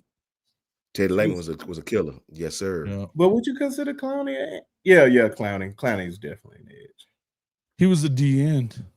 I didn't put no D ends on mine. All mine are stand up guys that didn't. Oh yeah, he is like Von Miller. These dudes never put that in college. He was a stand up, true outside 3-4 linebacker. He was not a D end. Right. I feel you. Yeah, you're talking about those guys that are LT. 3-4. Yeah, he's standing up. He's coming. Yeah, now LT could do whatever the hell he wanted. Oh yeah, facts, man. Facts. OG Ephraim, it's tough going from just 2000. Facts. It's very tough. Hey man, I only did it. I know, man. I understand, man. It was just because Rocky Calmus would be another Oklahoma guy I would talk about. Yeah. Rocky Calmus was a bad dude, man. Yeah, just because I seen that athletic just do the 2000. Hold on, Jason. I'll let you do this before you. No. I already did that. No, we can keep talking about it because it's something you ain't gonna have time, and I really wanted you to go in depth on it. What on what? I got a couple minutes. I can be a minute later too. They'll be all right. Yeah, but they're gonna do their recruiting stuff, and I don't give a shit. Yeah, but this one was ranking every number one recruit since 2000. Every number one recruit since 2000. Man, you gotta have Agent Peterson higher to me. I might be biased. I'm a running back, man. Hey, bro. Agent Peterson was, man. Listen, come on, man. AP was different than any back, man. Listen, bro. AP was. I don't think it's AD. It's AD. But yeah, I feel. But I'll just be saying A for his initials. Adrian, I was a back, man. His daddy called him AD. We call him AD all day. Yeah, that dude, all day. His daddy called him all day. But he's number 4. I mean, yeah, I think he's better than Trevor Lawrence. I think he's better than Travis. Yeah. So yeah, for sure. I take a. Give me. And I have a hard time because I hate Texas. But I would tell you this: I've never seen a guy have a better season than what I saw from Vince Young in 2000. And I saw him pass that year. 3,000. It was unreal. It was unreal. Facts. I mean, he took out one of the best teams to ever play, basically on his own. Basically on his own. He was good, man. Vince was another. He was on another level, man. Yeah. We ain't gonna add Trevor Lawrence, I don't know that I buy all that one. Clowney, Jeremiah Smith's a bad motherfucker. See, but bro, hold on. How can you see it's Arch Manning stuff at the bottom? I was just gonna say that. I was just gonna go there. Jason. I swear you stole my thunder. How can you put Arch Manning? He has not played. Silly shit. He ain't played. How do y'all know he gonna be? How can you rank Arch Manning on the Golden Arch? Yeah, he's never played, man. What are you basing this off of? He has played a little bit. Who the hell put Matt Barkley on there? What the hell did he do? But this is saying ranking every number one recruit since 2000. Based off what though? Their high school? They're all no. Oh, yeah. It's just strictly number one. They're all number one recruits. I got it. Okay, my question is, how can you put Arch Manning up there when he's done nothing to show you he's number one? He was the number one recruit, though, is the point. So where do you rank him? He shouldn't even be in front of Dorial Green Beckham. I wouldn't put him ahead of Dorial Green Beckham. I think Dorial Green Beckham is being disrespected, to be honest. That big rascal. That was a big old rascal, too, bro. Yeah, bro. I remember what he did in the SEC championship game against Auburn. And I don't know how he's the lowest one on here. Yeah, like Matt Barkley is in my class. Shout out to the best class ever, 2009. Don't show your ages, guys. I mean, if you basing it off their college play, AD's got to be in at least number 2, bro. Travis Hunter, are you joking, man? Come on, man. Come on. You got to put Robert Kim D. Because here's the deal: the only reason that AD didn't win the damn Heisman is because they didn't give it to freshmen then. Yeah, facts. Who won it that year with him? I mean, who won it over him? Matt Leinart. Yeah, man. I don't know, man. Matt Leinart had a good year that year. That his second one too. That was his first one. That was his only one. But of course, and then Reggie won it next year. He had over 2,000 yards as a damn true freshman. The last 8 games of the season, he had over 150. Yeah, that was crazy. He was different, bro. Matter of fact, hold on. Didn't they play y'all in the national championship? Matt Leinart had 5 touchdowns against y'all. That I remember. That's during the regular season we're talking about. I understand that, man. Don't go there. And that, hey, look, they definitely whooped the shit out of them. They definitely whooped the shit out. That's all it is, man. You just got animosity for that, man. You just bad memory. No. Listen, hey, man, I never really had a problem with SC other than that night, but. I mean, you respect that. I mean, shit, I was wanting them to beat the hell out of Texas that next year, for sure. Mm-hmm. But I'm just telling you, I mean, dude, Adrian Peterson came out there and destroyed everybody the whole year. And Matt, I mean, come on, bro. That was just they were giving it to Trojans at that time. They had just given it to Carson. Now they gave it to him. And then they ended up giving it to Reggie right after that too. So you don't believe Reggie deserved his? Reggie definitely deserved it. Oh, I'm about to say now come on now. We gotta. But all right. Now hold on now. If you want to say Reggie deserved his, then you better go back and look at Adrian's numbers. before you say that he didn't deserve it. I'm not arguing that, but it's 2 different years. I can't argue it. If not, it was if it came to that year, then so you're telling me that you think Matt Leinart deserved it more than AD? You better go look at them numbers. Matt Leinart wasn't even the best player on his own team. Hell no. This is facts. But it's been guys. He was the second best player, third best player on his own damn team. He was not. It's a quarterback. It's a quarterback. Damn. It's definitely a quarterback award usually. But like, except for whenever they didn't give it to Vince, and Vince was pissed as hell about not getting it that year. I remember especially back then. It was. I don't know why he was pissed. Still to this day, I don't know why he was pissed. And then what made me, and I love Vince, man. I love Vince. What made me lose a little respect. That was an unbelievable season he had. I understand, but bro, what made me lose a little respect for Vince is when they took the Heisman away from him. Vince was trying to get it in. Like, bro, Vince, you did not deserve it over Reggie Bush. I don't think nobody alive that who's seen Reggie Bush will give you the Heisman over Reggie Bush. Nobody. Only people probably in Texas. That's it. Hey, Gil. Would you have put Matt Leinart over Adrian Peterson, Gil? I mean, that's all I'm saying. I would not have. I can't lie. I would not have. You can call me a homer if you want to. I can sit here and call y'all guys homers too. That freshman year was unbelievable. He said to double A, Black. I think double A that year, Bryce was the number 2 overall recruit. Brian Brzee was the number 1 guy. The guy that went to Clemson. Mm-hmm. And Robert, I didn't even remember that guy. Brian Brzee. I don't remember him. You don't remember that big defensive lineman, Brian Brzee? Robert Kindici, man, he was supposed to be so much more than what he was, wasn't he? Yeah. Don't get that dude was a lot of these guys. That's why they were number 1. Daquan Bowers. For sure. He was a killer. That's why I like, man. Oh, Daquan was Andre Smith, though. Ooh, buddy. Facts, Coach Carl. That's what I was saying too. That boy was just out of high school and dominated. That's the point. That's the point. And they didn't. Y'all got to stop calling him AP there, Coach Carl. It's AD. But that's the thing. When you have over 2,000, they just didn't give it to freshmen back then. Is why he didn't win it. It didn't have anything to do with him not deserving it. What was our record going into the national championship game? Undefeated. Yeah. Oh yeah. Yeah, they're undefeated. Okay, I think you're making a strong case now. It's hard to argue that too. Y'all both undefeated, and then I just got to go back and look at Matt Leinart. It didn't take them long to decide that they gave freshmen the Heisman not that long after that. Yeah, bro, it's very hard.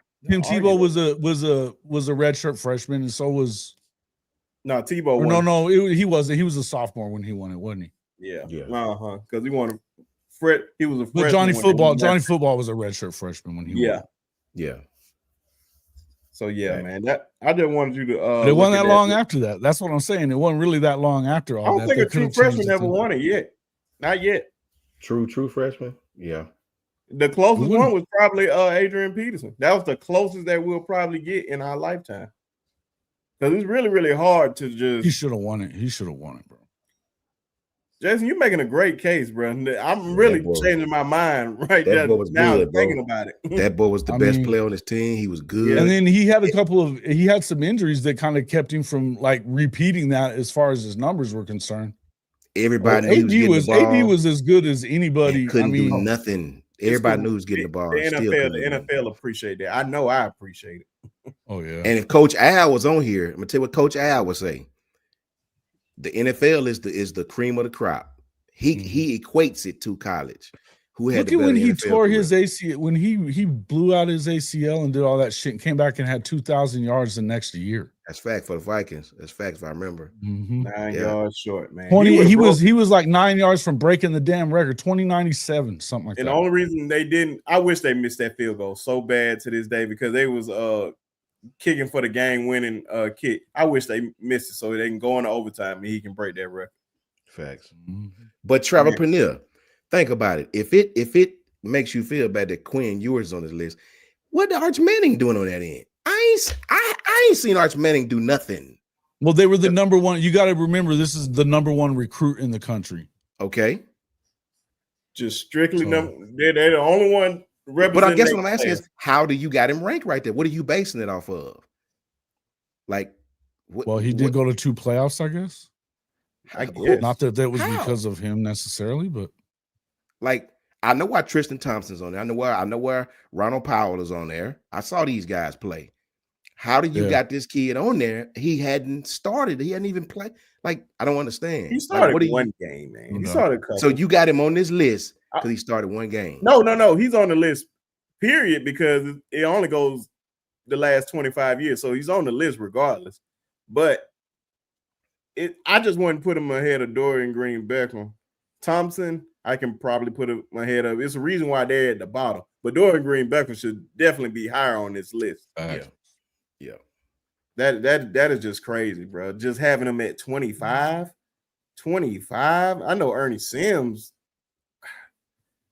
You know what this list tells me more than anything? That they don't know what the fuck they're doing with these rankings. Trust me. If they're doing that, I'd have had him. That's what it tells me. That's just me. But I'm just saying. I'd have had him at the bottom because I'm big on if I ain't seen you play. That's why I ain't giving no love to the Alabama quarterbacks. Not that I hating on my quarterbacks. I love my quarterback, but I ain't seen nobody in our quarterback room play yet. Mm-hmm. Nobody. So I don't know how they're gonna go. You know what I mean? I have confidence, but I can't base it off fact. You know? Yeah. And that's AD averaged 148.1 a game. That's crazy. True freshman. As a back, when everybody know you getting the ball, that's the best. That's the best, bro. And that's when y'all had what's my boy name at quarterback? Jason White at quarterback. Yeah. He won the Heisman. Heisman. 25 years. Good old man, Piano Man. There he is. I gotta get out of here. Good to see you, Piano Man. Hey, you guys, thanks for having me in. Appreciate it. Jason, we appreciate you, boy. Appreciate you, dog. Talk to you soon. Peace out, brother. Yes, sir. Later. Yeah, Janet, let me ask Janet a question. Janet says, Hall of Fame Sport. We're gonna put his link and stuff in the please in the chat, man. Y'all go on over there and subscribe to his channel, man. Good brother, man. Always showing love. We really got a lot of Oklahoma guys that we really respect, man. For real. Good brothers over there. Shout out to JB. Shout out to Jay. Shout out to all those guys, man, doing big things, man. So, but of course, our guys in here, Piano Man. What's going on, brother? What the business is? What the business is with the witness? What's up, Coach Sean? What's going on, my brother? How you doing, fam? Hey, man, I'm doing the best I can with what I got. Man, I'm in your world, brother. I'm in your world. No, Janet, man. Let me tell Janet, I think that we've only had the number 1 overall recruit one time, and that was Andre Smith. Bryce was number 2. Keelan was number 3 or whatever it was. Andre Smith was the overall number 1 guy that came to Bama. He dominated his box at that position. And Platter had a multi-year, I think 11 years in the NFL. So he definitely was the best. Yeah, man. It's definitely crazy, man, with these lists. I know, because I know we was talking about D linemen and all that, and trying to see what you guys want to talk about, man. Y'all people in the comment section, man. Y'all out there, we got a little more time, man. What y'all want to talk about in the comment section? You can be anything, like schedule-wise. It can be players on the team, anything. What y'all want to talk about or whatnot? Because I'm gonna ask you, Piano Man, since we was talking about it earlier about toxic. You can do toxic fan bases of the SEC, or you can do home field advantage until our people start giving us suggestions. My toxic fan. You said toxic fan base of the SEC. Yes, sir. God Almighty. Ooh, where do I start? You know who the most toxic fan base is, bro. You know what? Everybody but Alabama. Let me see. You being nice. Everybody but Alabama. Okay. See, well, no. Let me do this, because I thought when you said toxic fan base, I didn't read the whole memo there. So I did SEC not. fan bases. SEC Okay. fan bases. All right. Here we go. All right. All right. Here we go. I just had to switch around two, and that's it. All right. And bro, and oh yeah. And darn. Oh. All right. I'm gonna start at my number 5.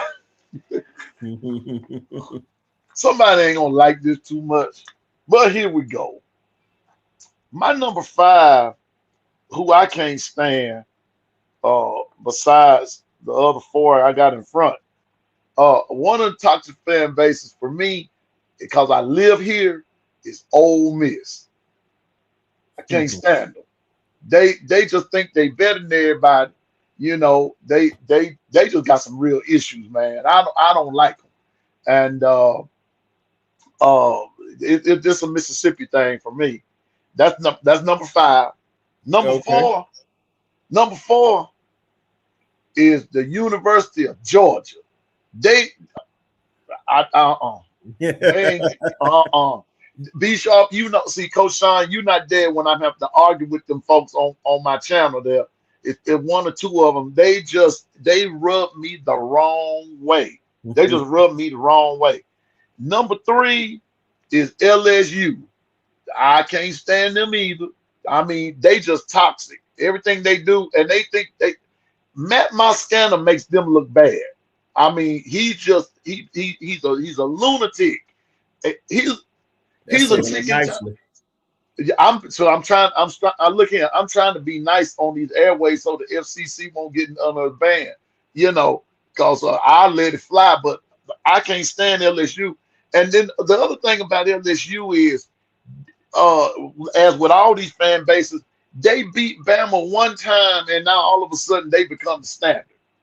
That's what I can't stand. You know, you go in between years of winning championships, including SEC championships, and now all of a sudden you the standard. That's what I can't stand Georgia for, is they just think they the new standard, and every time Bama play them, they kick their tail every time. You know, my number 2 toxic fan base, Coach Sean, you're gonna like me for this one. Tennessee. Tennessee is toxic. They're so, man, look here. They make toxic even be sick. I mean, they think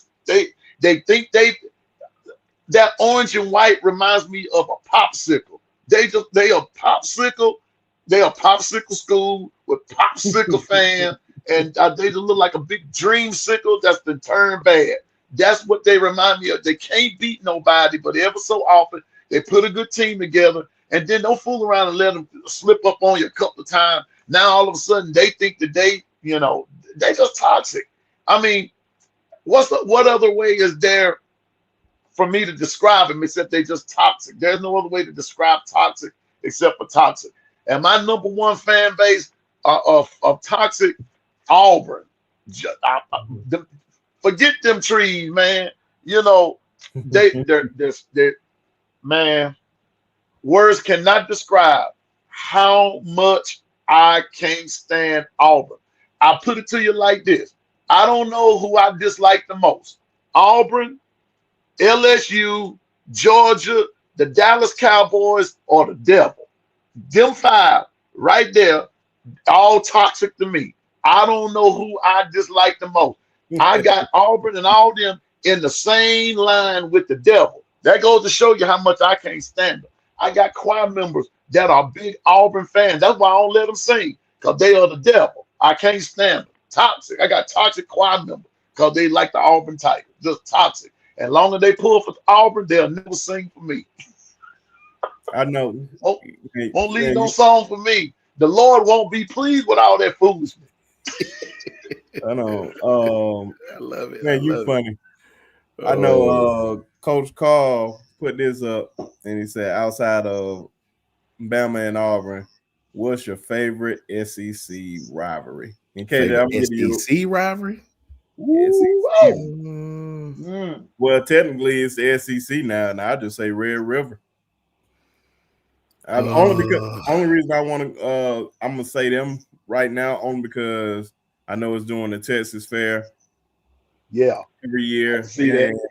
and rest in peace to my cousin Brandon. His mom went to Prairie View. In Prairie View, I think they say, I forgot what classic it was. I think it probably Texas Southern and Prairie View. They play around that same time too. So it's a big rivalry around the Texas State Fair. So it was all mixed into one. And I just wanted to go to just get the experience. For me, I'm sort of new to Texas and Oklahoma. I've always known about it and watched the game, but I never knew the backstory between the hatred. Yeah, you know what I'm saying. I think for me, I'm kind of with Roll Tide Rise Up. I like Georgia and Florida. I think the Red River rivalry may be the better one, right? But I'm new to that. I'm sort of green to their history. That Georgia and Florida game was always kind of crazy. You know what I mean? So for me, that I'll have to go with that one. Yeah, that's why I said I take that back. It was just something I really wanted to go to. Fact. Me too. I definitely want to check that out. Yeah, so I'll take that back. You can go Georgia, Florida. You can go Ole Miss, Mississippi State with that Egg Bowl. I know them folks crazy about that one. Yeah. I'm not really sure. Yeah, I'm getting the echo. Oh, that's coming from yours, piano man. I don't want to. Yeah, I'm trying to. There we go. I'm trying to navigate something here. I know. Let me see what you guys got. And shout out to you, Roll Tide Rise Up, man. Appreciate y'all coming in here, man. I felt like I ain't shout out a few of y'all that came in here. I know KJ been in here. Air from Tennessee, Florida. Facts. Tennessee, Florida. JJ. We got Georgia, Florida, Tennessee, Florida. Okay, we got another. That Georgia and Auburn is a good one. I've seen some real good games in Auburn. Yeah. I sort of grew up on that Tennessee, Florida, man. Back when Tennessee had Jamal Lewis and all them boys, man. And when Florida had Javon Curse and Tennessee and Florida, that might be that. You know what, JJ? That I may have a little more love for that Tennessee, Florida than Georgia, Florida. You're right. I had to switch mine to that too. Tennessee and Florida go hard, man. Yeah, because Peyton Manning could never beat Florida. That's facts. Nope. Could never beat Florida. What's yours, piano man? This is a good one too. Yeah, I like them Florida and LSU one. Yeah. I'm gonna tell you. Well, now that they are SEC, another good one from way back was Texas and Texas A&M. They've got a pretty good one now, even though Texas leads the series, but there have been some times that Texas A&M played them pretty good, and a couple times they beat them. So, but that Texas A&M was pretty good. It's a pretty good rivalry, even though it's one-sided. But the atmosphere of it is good, and they really don't like each other. They don't. So that's one of my favorite outside of Alabama Auburn, or Alabama LSU. Outside of that, I like Texas A&M. What about what Coach Carr said, most go-to game for you? Like, and let's just say outside of the SEC. Yeah, KJ, put your question back up there, bro. I don't know why I can't find it. You know what I'm saying? Say go outside of the SEC. I'd love to go to that. I think I want to see because Ohio State, I've been to that. I want to see a Penn State game, like Penn State and Michigan or something. You know what I mean? I've been to a gang of ACC game. Can I give you my outside of the SEC? Yeah, go ahead, please. My favorite is, because I'm from up that way, my favorite is Pitt and West Virginia. Facts. I'm from West Virginia. Yeah. And it's like they're in the back, they are literally in the back door of each other. They are right there, and they don't like each other at all. So outside of the SEC, my favorite is my home state, West Virginia versus Pittsburgh. That's a good one. Yeah, I wouldn't mind seeing that myself. Yeah. Yeah. Oh boy, I bet them some of the most countryest folks at that game. Backwood folks right there, boy. Hey, but let me tell you something. They have a tradition in West Virginia, man. I think it's after every win they burn a sofa, they burn a couch, they just burn it up. On fire, bro. Hey, Travel Panera right too. Now Travel Panera right. That FSU Miami game, I wouldn't mind seeing that too. Now, yeah, that's a good one. I want both of them to be elite for me to go to that one before. I just want to go to that one because they used to have some real nasty games. Q's and I know Ohio State in Michigan, I really want to just experience. Wouldn't mind seeing that. Facts. Wouldn't mind seeing that, man. I don't know if I want to experience it in the shoe or the big house. I don't know which one. Red River Rivalry. We talked about that. Red River Rivalry. Yeah. Facts, man. I know you talking about Syracuse? Yeah. And Clemson, is that a rivalry? That Carrier don't go hard now. They said that Carrier don't go hard. But I didn't know there was a rivalry though. Lately, yes. You know, Clemson and Syracuse. Yeah, I've seen them have some good games, but I didn't know it was a rivalry. That's crazy. And you know what else? Here's another rivalry: Michigan State. Michigan State. Yep. Facts. This is a good one right here. USC, Notre Dame. Right there. What JJ said. That Army Navy game go hard too, man. Yes, sir. That's one I really want to experience. Yes, sir. That's one I want to be there to experience for real. They go hard, man. Army Navy. Yes, sir. Man. And Coach AB Sharp. And I make sure I watch Army Navy. If I don't watch nothing else, I'm gonna watch that Army Navy game. Man, there's nothing like it. It actually beats all of the others that we've even talked about. Now, to me, that would be the number one. Army Navy. Yeah, man, because I know my father-in-law, man, he watched college football, but not like that for real.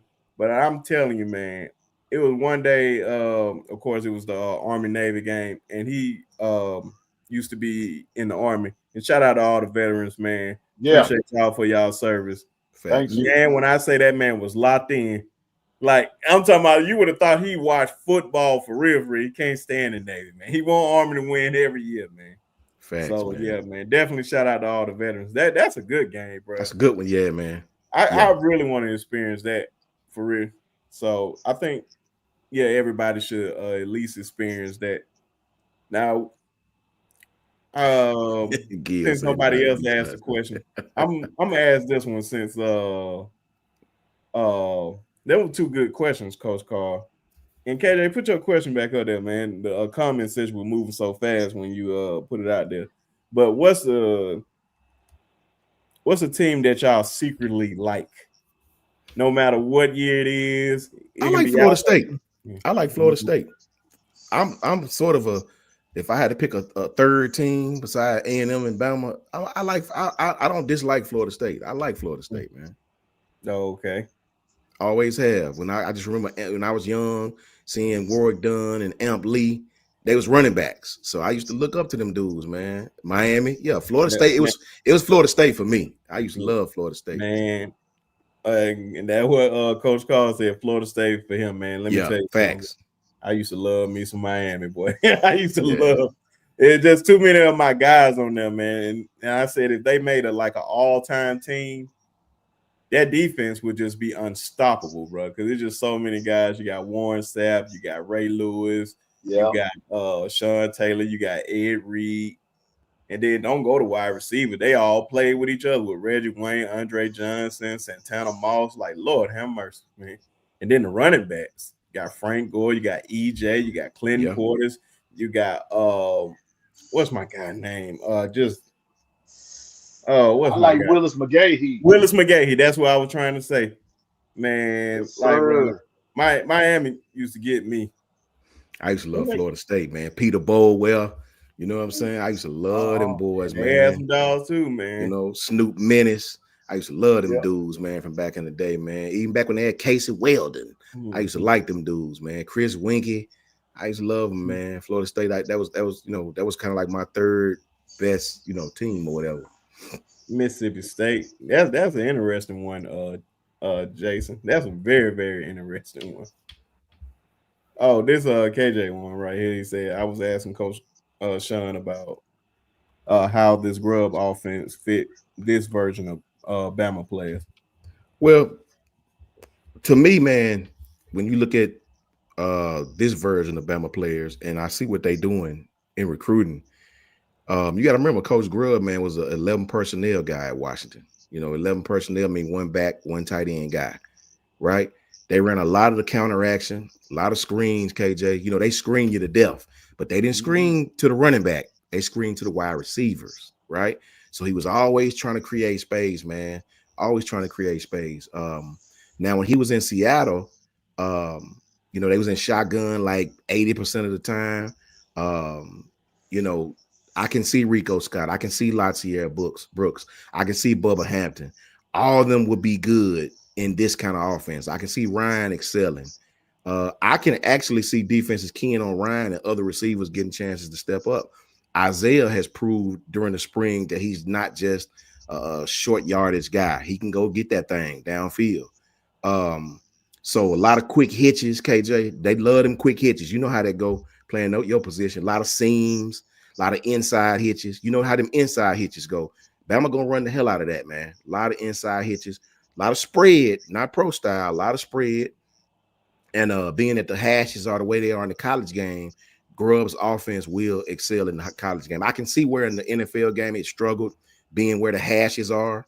You know what I'm saying? In the NFL game, a lot of route tendencies, a lot of crosses, a lot of hitches, a lot of flats, a lot of 9 routes. All that stuff, man, will benefit Alabama with Grubb. You know what I mean? And he's key. He's a deadly, deadly offensive coordinator on third down. So I see why they're going to get these guys that can really, really create in space, guys that have what we call SAQ, short area quickness, guys that's not necessarily the best receiver, but definitely can get open in SAQ. You know what I'm saying? Can release from the line of scrimmage. With the young man Brian Williams, same thing. Guys that can release well, may not be the best downfield receiver, but guys that can get open in SAQ. Coach Carl know what I mean, short area quickness. Guys that can beat you if you're in man, guys that can make you pay if you playing them in zone and giving up that cushion. I think his offense translate well to the guys that Coach DeBoer is bringing in. Okay, I know. Ephraim had Noah Lyles versus Tyreek Hill, 100 meters. Who y'all got? Not come on, not even. That's not even the question. Noah Lyles would kill this dude in 100. Kill him. That's not even a race. That's not even a race. Tyreek ain't even the fastest in the league, bro. You know what I'm saying? That's not even a race. The challenge, this dude is a world-class 100-meter sprinter, bro. That's not even a fair race. He killed Tyreek. Kill him. Trust me.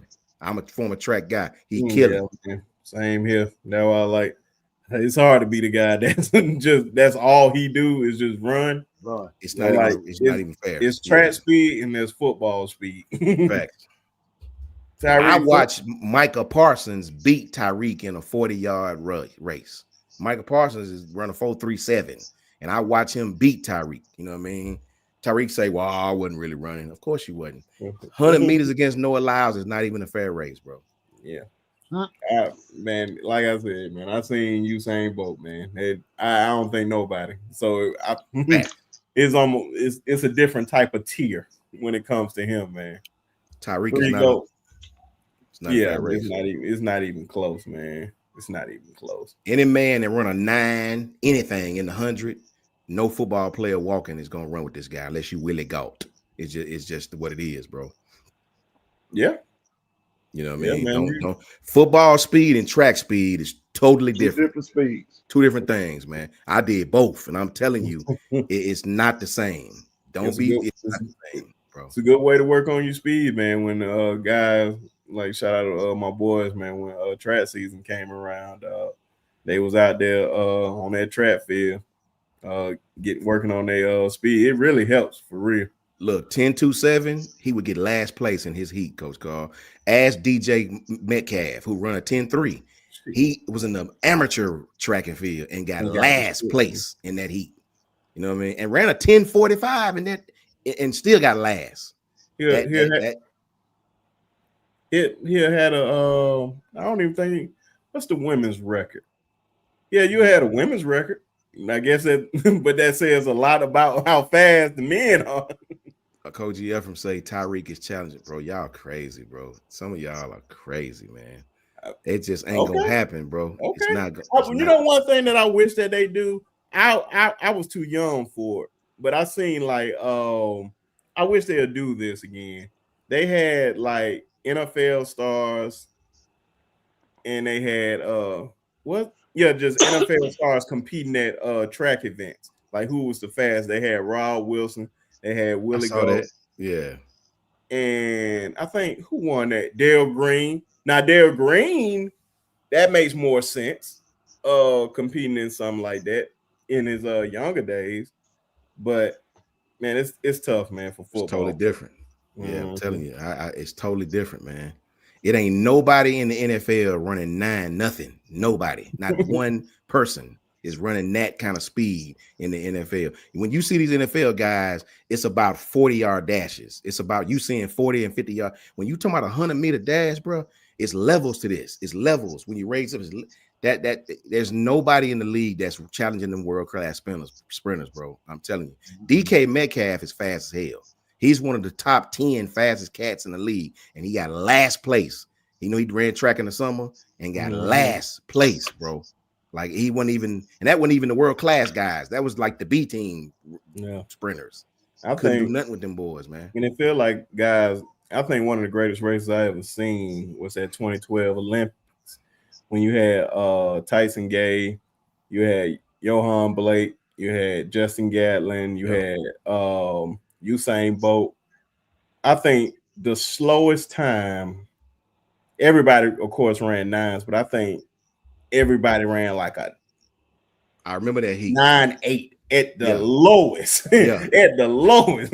That means if you run, and Entrepreneur, you know this, if you running a 10-2, that means you're getting beat by about 15 yards, man. It's not like milliseconds like the 4x1, where if you run a 42-1, I run a 42-3, I'm right behind you. When you run a 9-9 to a 10-2, that's very far apart, bro. Remember, it go 9-2, it count to 100. Then 9-3, it count to 100. He blew you away. Like, that's not even a close race. You know what I'm saying? And just because you fast in the 40, it means absolutely nothing in the 100 meters. I'm telling you this. You know what I mean? Tyreek just talking. He don't want to race that dude, bro. Trust me. Tyreek having trouble in the league with some of the defensive backs that getting with him, so he know better than to race them dudes there. Yeah, man. You have a Coke and a smile. That's like a man running in an 11 in the 100 meters in high school, and you race a dude running a 10.5. He just blew you. Like, it's not even a close race. You have Sha'Carri Richardson running, I think, 10.6. He'd have a problem with her in 100. Yes, trust me. She run 10.6, 10.5. I mean, bro, them girls, Shelly Ann Price and all them girls, man, them girls is moving. They moving. Yeah, and then like Trevor Pennell said, they're not just running 9, 9, 9, 9, 8. They running 9.5 and 9.6. Like, that's not even a close race, man. If you run a 10.2, you're slow compared to these people. You know. Yeah. I'm glad he put up right, man. They said the fastest ever in 2012. Yeah, man. X. And Bolt, man. That was like, bro, it's just a different tier, bro. Like, easily the greatest runner ever, because it was already hard to win the 100 and the 200 back-to-back Olympics. He did it 3 times. Yeah. And then them boys won the 4x1. Yeah. 3 straight years. That easily, I can easily say this, we will never see nothing like that again from no track athlete. That was the best you will ever see, somebody just pure dominance on the track field. If it ever happened, I won't be here. And I'm talking about if I live up to 100 years old, Lord willing. But I highly doubt we'll ever see that, man. That man ran a 9.58. Do you realize if you run 10.5, from 9.5 to 10.5 is like 15 meters. He just smoked you, bro. Like, you're not right behind him.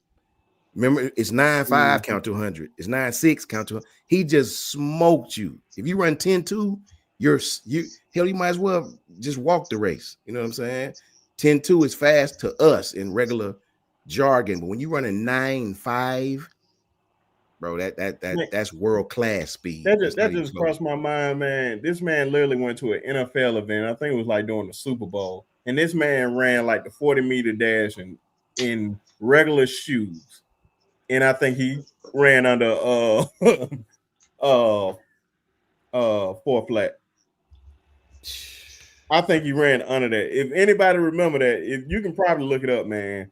It's out there, man. That man Usain Bolt is different. This is in street clothes and regular shoes. This man did this. He different. Like, bro, that speed is different. And the crazy thing is, man, he did not have a great get off. If you know anything about track, man, he It probably start. had a terrible get off. Start. Yeah. Think Just about it, imagine. JJ talking about Maurice Green. Yeah, Usain Bolt start. Mm. Shakira Richardson's boyfriend, I forgot his name. The kid went to Tennessee. He probably had the best start of anybody I've ever seen. Christian, Somebody whatever. put it in the chat. Christian with the Tennessee, man. Now he ran like a 4.26 in the 40 at Tennessee, 4.2 or 4.1 in the 40, man. Yeah. Christian Coleman. There you go. He's the best starter we've seen, but they would always catch him at the 50, at the 60, hawk him. You know what I'm saying? So that 100 meter is in world class is different, bro. That's a different kind of speed than anything you see on the football field. Anything. What's now a dude that is just nasty, man. And he went viral when he was at Florida. That guy, I forgot his name. Somebody put it in the chat. My guy run the 110 hurdles in the Olympics. He's great as ever. Dark skinned cat. Yeah, dark skinned cat. Yeah, I forgot his name. Oh my God. Bro. Yeah, I forgot his name. Yeah. And I ran the 300 meter hurdles, bro, and I was terrible. I was terrible. I could never, bro. Like I was terrible, bro. That man is what I dreamed to be. Yeah. That 16-year-old Quincy. Oh yeah, man, he's gonna be 200 meter guy. Yeah, Quincy Holloway, 200 meter guy. What's his first name? Which one? The hurdler. Trapper put him on here. His Holloway. It's not Quincy though. He talking about Quincy, the 16-year-old. Yeah, Quincy, the 200 meter kid. Yeah, that was racing Noah. That was giving Noah all the problems. Mm-hmm. Yeah, his time is coming. His time is coming. When he get there, he gonna be trouble.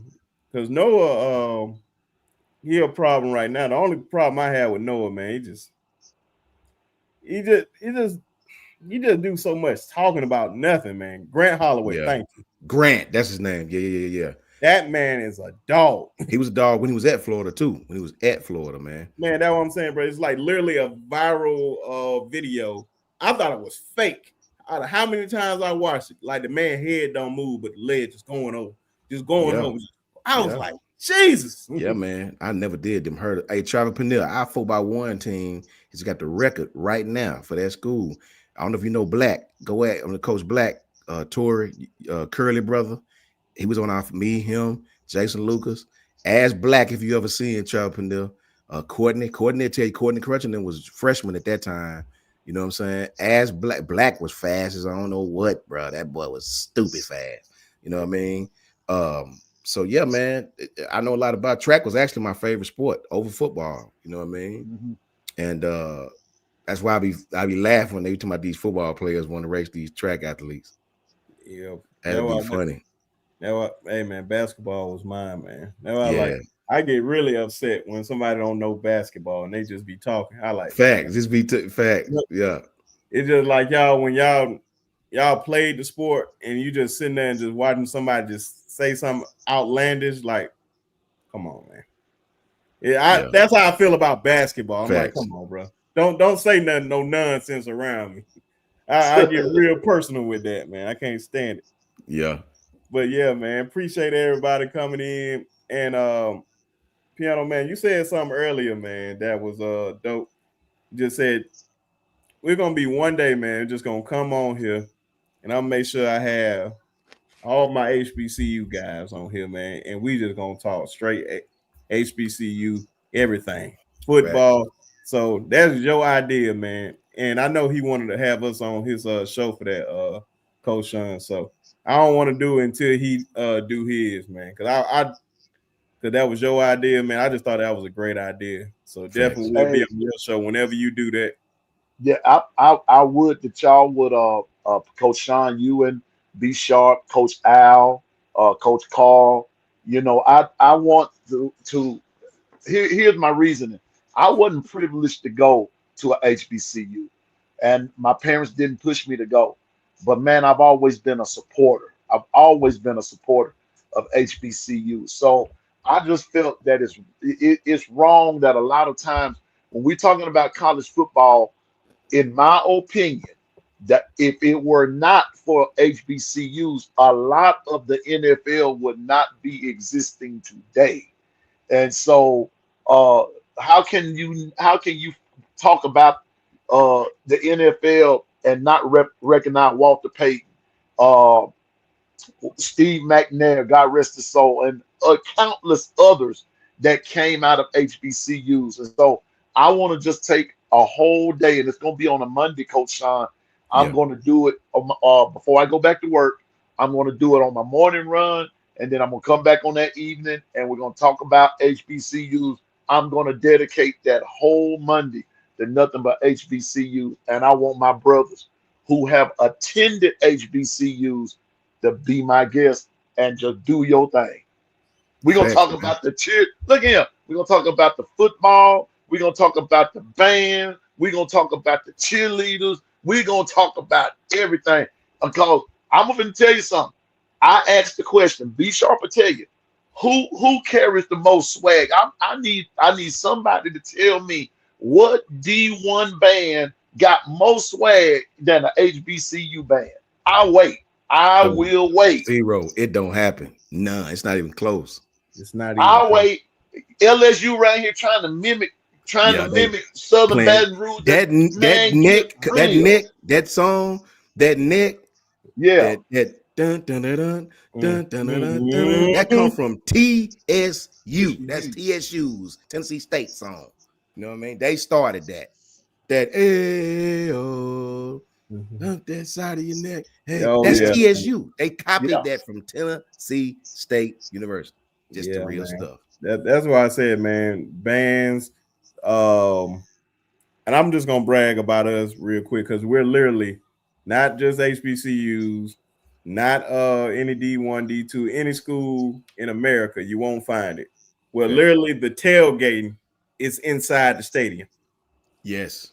It's literally inside the stadium, Coach Sean and Piano Man. Yeah. One of the best experience. I tell anybody, Brinsky, the people that don't know what we're talking about, please hear me on this, man. To all y'all that don't know, take a few minutes when we get off here and just Google.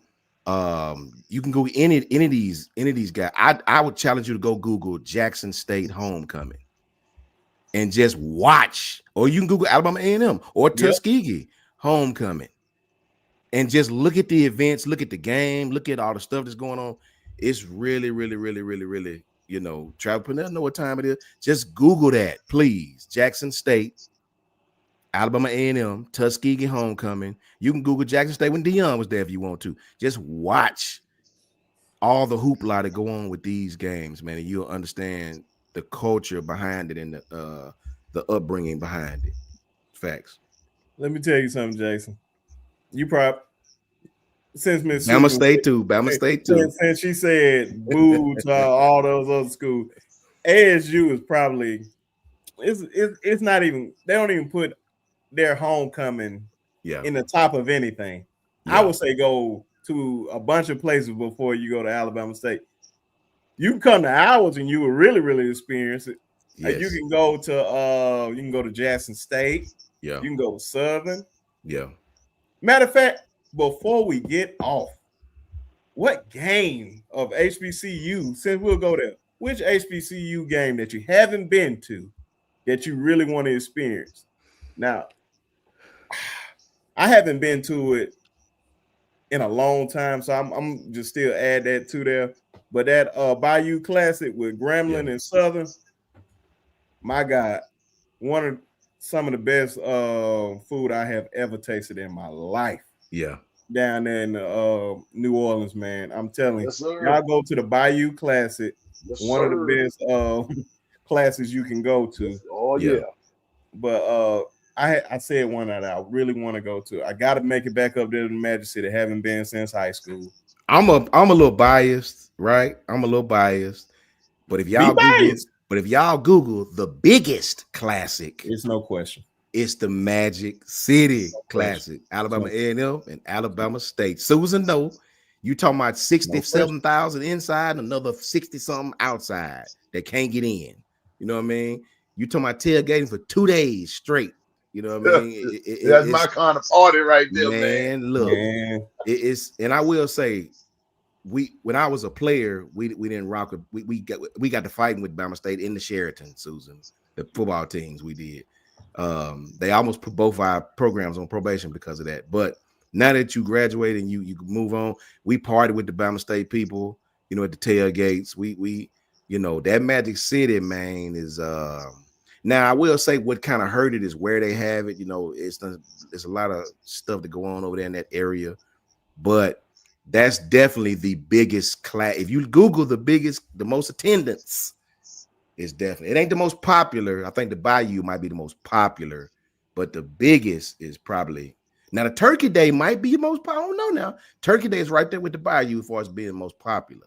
You know, yeah, man, just because it's literally on Thanksgiving Day. Facts. A lot of folks, like they used to have Alabama State homecoming during that time, but they moved it, which is smart because I'm like, man, a lot of them kids want to go home and stuff like that. But I'm telling you, man, we used to be in there every year for that Turkey Day game. I don't care how cold it was, man. Facts, man. Alabama State been beating our ass lately, so don't tell Susan that. Don't tell Susan. Know. That's why I was like, man, I ain't trying to go there. Hold on, Coach Carl, you never been inside of it? You really never been inside the game? Like, which one? Which one? Like the Bama State in Tuskegee. Like, I'm reading that right? Yeah, it go hard. I'm telling you, man, you're gonna have a ball. Just go when we win. Man, Kangaroo. Look at our guy, man. We always shout him out, and look who's decided to step on in here. KB. Oh man. KB. Hey, he right though. Bama State in the he right. Bama State is right there too. Yeah, facts. Man. And I think who really hard in the hood for real. Well, pretty much Bama a lot State. Of them. I think Miles. Definitely. Miles, man. Miles. Yes. Birmingham. They definitely in the hood, but yes. They definitely in the hood. I will say this to what's going on with you, KB, man. Good to see you, my brother. Always, man. Our good brother, man. When we lose to Bama State, and I will say I was 3-1 against y'all, Susan. 3-1. Yes, we were. When we lose against y'all, that's when John Stallworth come down with them. I ain't gonna say it with those rewards for beating y'all. You know what I'm saying? You know, losing to Bama State makes a very, very tough time up here in Huntsville, bro. Very tough time. You never want to lose to Bama State. That's what I said, man. I think, of course, man. If you black, you know somebody that went to a HBCU or whatnot. Yeah. That's why I like, man. Of course, you have me and Coach Sean. Shout out to our brother, Coach Al. Coach Al, yeah. We about to play them. In Mississippi, I'm gonna go down there for that Jackson State and Tuskegee game. Hopefully, they don't beat our ass or whatnot. Man. Y'all gonna get beat, man. Tuskegee gonna get tore up. One thing I will say, man, they're gonna beat us when it comes to the band, man. Because Jackson State band, it's a bunch of schools in the SWAT. Yeah, that had great band. From year to year. Tell them be sharp. It changed from year to year. Yeah, fam, you got A&M, you got I hate to say it, Alabama State had Alabama State should be good entrepreneur. They got 400 people in their band, right? Man, I'm not gonna lie to you, Coach. One Turkey Day class I'm still pissed off about to this day. I'm literally right by the band, probably like a section away from the band, and Alabama State is across the field. I'm hearing Alabama State way more clear than I'm hearing Tuskegee band. Man, they got 300 and some people in their band, bro. Got that music department, man. When you got a music department, you can do that. I will say, we lost to them last year. Now, 2 years ago, A&M got like 120 folks. They won the band competition at the BJCC, and they put their foot on them, bro. And when I was there, KB, when I was there. We had a big ass replica of a Hornet. Susan, you'll love this. We had a big ass replica of a Hornet, right? In the halftime show, right before they go into their routine, they started playing that song by Nook, If You Buck by Crime Mob. and they pulled out the hornet, and the whole band set their instrument down and took turns whooping the hornet's ass. The whole band was just beating. We was in the locker room like, yeah, whoop it. You know what I'm saying? We absolutely loved it. You know what I mean? They whooped shit out the hornet. You know what I mean? So it was great. Let me tell you something, KB. I can promise you can add some Alabama State folks. It may be nothing in Tuskegee, but we don't go down to Montgomery. They come to us. I guarantee you. And I want to shout out. We finally have lights. So I would finally have lights in the stadium. We have. They gave us a preview last year. They had a light show, and I was like, "Damn, man, I can't wait for when we have a night game here." And the night game is I need somebody to look it up and for me, and it's just so damn sad for this. It's in September, our first night game ever in Tuskegee. You might well say that's about to be homecoming part 1. Yeah, because that is about. I'm talking about folks from everywhere. A lot of classmates like, I may not come to homecoming, but I'm coming there for that. They want to experience that first night game, man. It's gonna be different there, man. It's gonna be different. But yeah, man, got damn. Talking about these HBCUs, man. We get you there. KB says about time. Jesus Christ, man. Man, y'all some assholes, man. Trust me, ain't none of them light jokes. Oh my God. Man, ain't none of them light jokes no more. Trust me, man. I heard it all, seen it all, dealt with it all, man. I don't want to hear it no more. We got lights now, and we got real lights. Some things twinkling like Brian Denny. I seen it with my own eyes. So y'all stop hating, man. Yeah, man. But man, look, let me tell you this before you go, bro. When y'all, if y'all, Susan, if y'all get to come up here to Huntsville and you come to the A&M game, make sure you look under the stadium. When you look under the stadium, out there where all the vending, where people be selling shirts and the frats and Masons and everybody, all my boys be, make sure you look at those pictures that's on the wall, and make sure you go back to the mid to late 90s and early 2000s and look right there. I had a swoop then, you know what I'm saying? But I look the same. The same Coach Sean. You know what I'm saying? I gotta make sure you check it out. I gotta see this one. And I think if a lot of y'all never been, one of the things you can do at any HBCU game, I don't care where you are, please hit up the vendors, man. You'll probably find some of the best clothing ever, bro. Like some of the best clothing. I still have some authentic homecoming shirts. Yep, me too. That I can't even wear no more, but I'm not throwing them away, man. It's no way they hold sentimental value, bro. Like, so definitely hit up them vendors and support. Yeah, of course, KB, man. Of course, hey, man, we got Booker T watching, we got Joel Washington Carver, man. Facts. Hey, man, you're probably eating a peanut butter and jelly sandwich. Thank you. You're welcome. Facts, man. Look, and you had the Commodores. Facts. We got Lionel Richie. Yeah. We got what's my boy name? Tom Joyner. Tom Joyner. Yeah. These all Skiggy boys. They ain't just go to Skiggy. They from Skiggy. Yeah.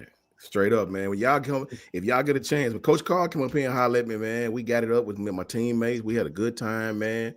Enjoy Coach Carl. If y'all come to the Ville, man. Travel Peninsula know what it is. Tailgate over about 10 acres. And it's just be stupid packed. All the wonderful things that you could want, whatever those things may be. You know what I'm saying? Whatever you like, wings and things. Yeah. And you put a lot of emphasis on that things there, Coach Sean. Yes. A lot of damn walking now. Bring you a towel because it's hot, you know. A lot of damn walking, but grills, beautiful people, band, football team, beautiful stadium, land. Coach Carl was up here getting crazy with me, man. We had a good time, man. We had a good time. JJ said, I go to NM just to park. Facts. The whole city of Huntsville be lit up. It'd be like a Christmas tree. You got Glorilla riding around the van, hanging out the van. It just be going down, bro. So y'all got to come up here, man. If y'all do. I got to take credit for one thing because I know it's still the record for y'all. And it's dealing with both of us, A&M and Ski. When we came up there, we still had a record. Well, y'all still, like our biggest homecoming was against us. And they knew what they were doing when they set that up right there. Because they know our fans travel, man. They know we travel. And then they just going to proceed to beat our ass. I have never in my life walked out of a Tuskegee game like that ever in my life. Yeah, man. I was like, damn, bro, we cannot stop these fools. Yeah, bro. That homecoming was crazy, bro. The thing about it is A&M and Tuskegee ain't like A&M and Bama State. Like A&M and Bama State don't rock with each other. Tuskegee is like our brother school. Like it's a lot of alumni in Huntsville from Tuskegee. It's a lot of people that work at A&M. We got a huge Tuskegee people that work at the college and vice versa at Tuskegee. So Tuskegee and A&M are always partying together and kicking it together. But our homegirl Susan, like Bama State, they're the how can I say it, B Sharp? They're the common enemy to our two schools. You know what I'm saying? Mm-hmm. I really want to know, but you said it right on point with that for real. Gil, what's his name? He probably was there when I was there, to be honest. And if they were there when I was there, they definitely knew me. But man, definitely appreciate everybody coming in here. Hold on, talk for. Got you. Appreciate all you guys, man. You know what I mean? Much love to all the universities, man. No matter if it's SEC, SWAC, SIAC, whatever conference is in. But that's why that's why because they used to beat us so damn much back in the day. Bama State used to put lashes to our asses back in the day, way before my time, back in my uncles and them time, man. So Bama State, they kind of ran the SWAC back then, even before Jackson State. You know, Bama State was like the big dogs, and then Jackson State came up, and Jackson State been running it for a while. But I will give some love, Susan. I will give some love. When we played Tuskegee that year, it was probably 40,000 people out here, man. It was stupid packed out here, right? We didn't lose the tailgate of the game that year, but when we played facts, man, Kangaroo, facts. When we played JSU, Jackson State, I've never seen a team come when they had Dion. I've never seen a team come to Huntsville take over our tailgate like that. They bought up all the tailgate spots. We was out there like, what the hell going on? All these big, ugly JSU purple, but whatever that is, blue and gray or whatever that is. Come on now. They took over the tailgate piano, man. I didn't appreciate that. I'm like, man, what's gonna happen? They was up here, JSU, whatever they be saying, I love all that stuff y'all be saying. Man, it was just very embarrassing, bro. Very embarrassing. But it's okay. That was Trevor Peniel. Facts. That was an epic beatdown. They was up like 58-10. He still had his starters in the game, man. But that was personal, man. How they did him, man. Yes, they beat the brakes off our team. That was horrible to see. He went on that run for it, then left a scooter in the middle. It was on national TV too. National TV. We got man. That's a hard way to see your alma get whooped. Good Lord, it was terrible. I think you were referring to one of y'all, Mark Hurt. Mark Hurt. What school he went to, KB? I have no idea who that is. Mark Hurt. If he went to ASU, he was trash. Facts. I second that motion. I told Kimberly ASU got enemies, Susan, because of all how much they won back in the day, man. Hey, Jason, I told you, man. Nard, my boy, man. I seen him when he came down here and they played BTW. Shout out to my boy Justin, man. Came down here. Tuskegee old quarterback, man. Good dude. Real good dude. He was quarterback for Bama State in the 80s. No, I don't know him. Now, I know Reggie Barlow. I know Reggie personally. I know Reggie Barlow. My boy who played my boy who played high school ball with me, he went to Bama State. Jason Lucas. Jason went down to Bama State. Tavares used to be so crazy, man. Tavares Jackson, yeah, that's around my day. Tavares was super good, man. You know what I'm saying? I feel like Tavares really ain't get his chance in the NFL. I believe Tavares could have did some things in the NFL. But the years we was in, Robert Mathis was killing y'all. They couldn't block Robert for nothing. Robert Mathis was the man. He was a freshman. That kid had like 11. He had 24 sacks his junior season. Robert was a monster, bro. And you see what he did for the Indianapolis Colts. You know what I'm saying? Future Hall of Famer. Yeah, man. My boy Jason, when they call him Fox, that's how I broke my dadgum finger. I ain't sticking the bird. I don't know if y'all see that deformed finger right there. I was catching a punt return in the classic, and my finger got caught in the cat face mask and cracked it, bro. Yeah, it was horrible. They stuck some Novocaine. You know the stuff you get in your mouth when you get a feeling that numb. and you can't feel your tongue. They stuck that in there and put a splint on it, and I finished the game, cousin. We won. Yes, we did. The 90s was awesome, especially 97 to 2000. It was great.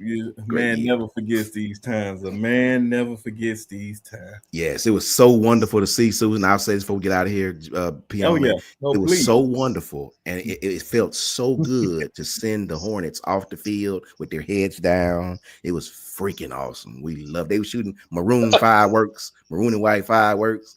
And we were hollering, A&M, you know, A&M. It was great. It was awesome to beat Bama State and shut them the hell up. It was just freaking awesome. That's all. I know y'all remember this, Miss Sue. Easily the best quarterback to ever play at Tuskegee, Jakari Atkinson.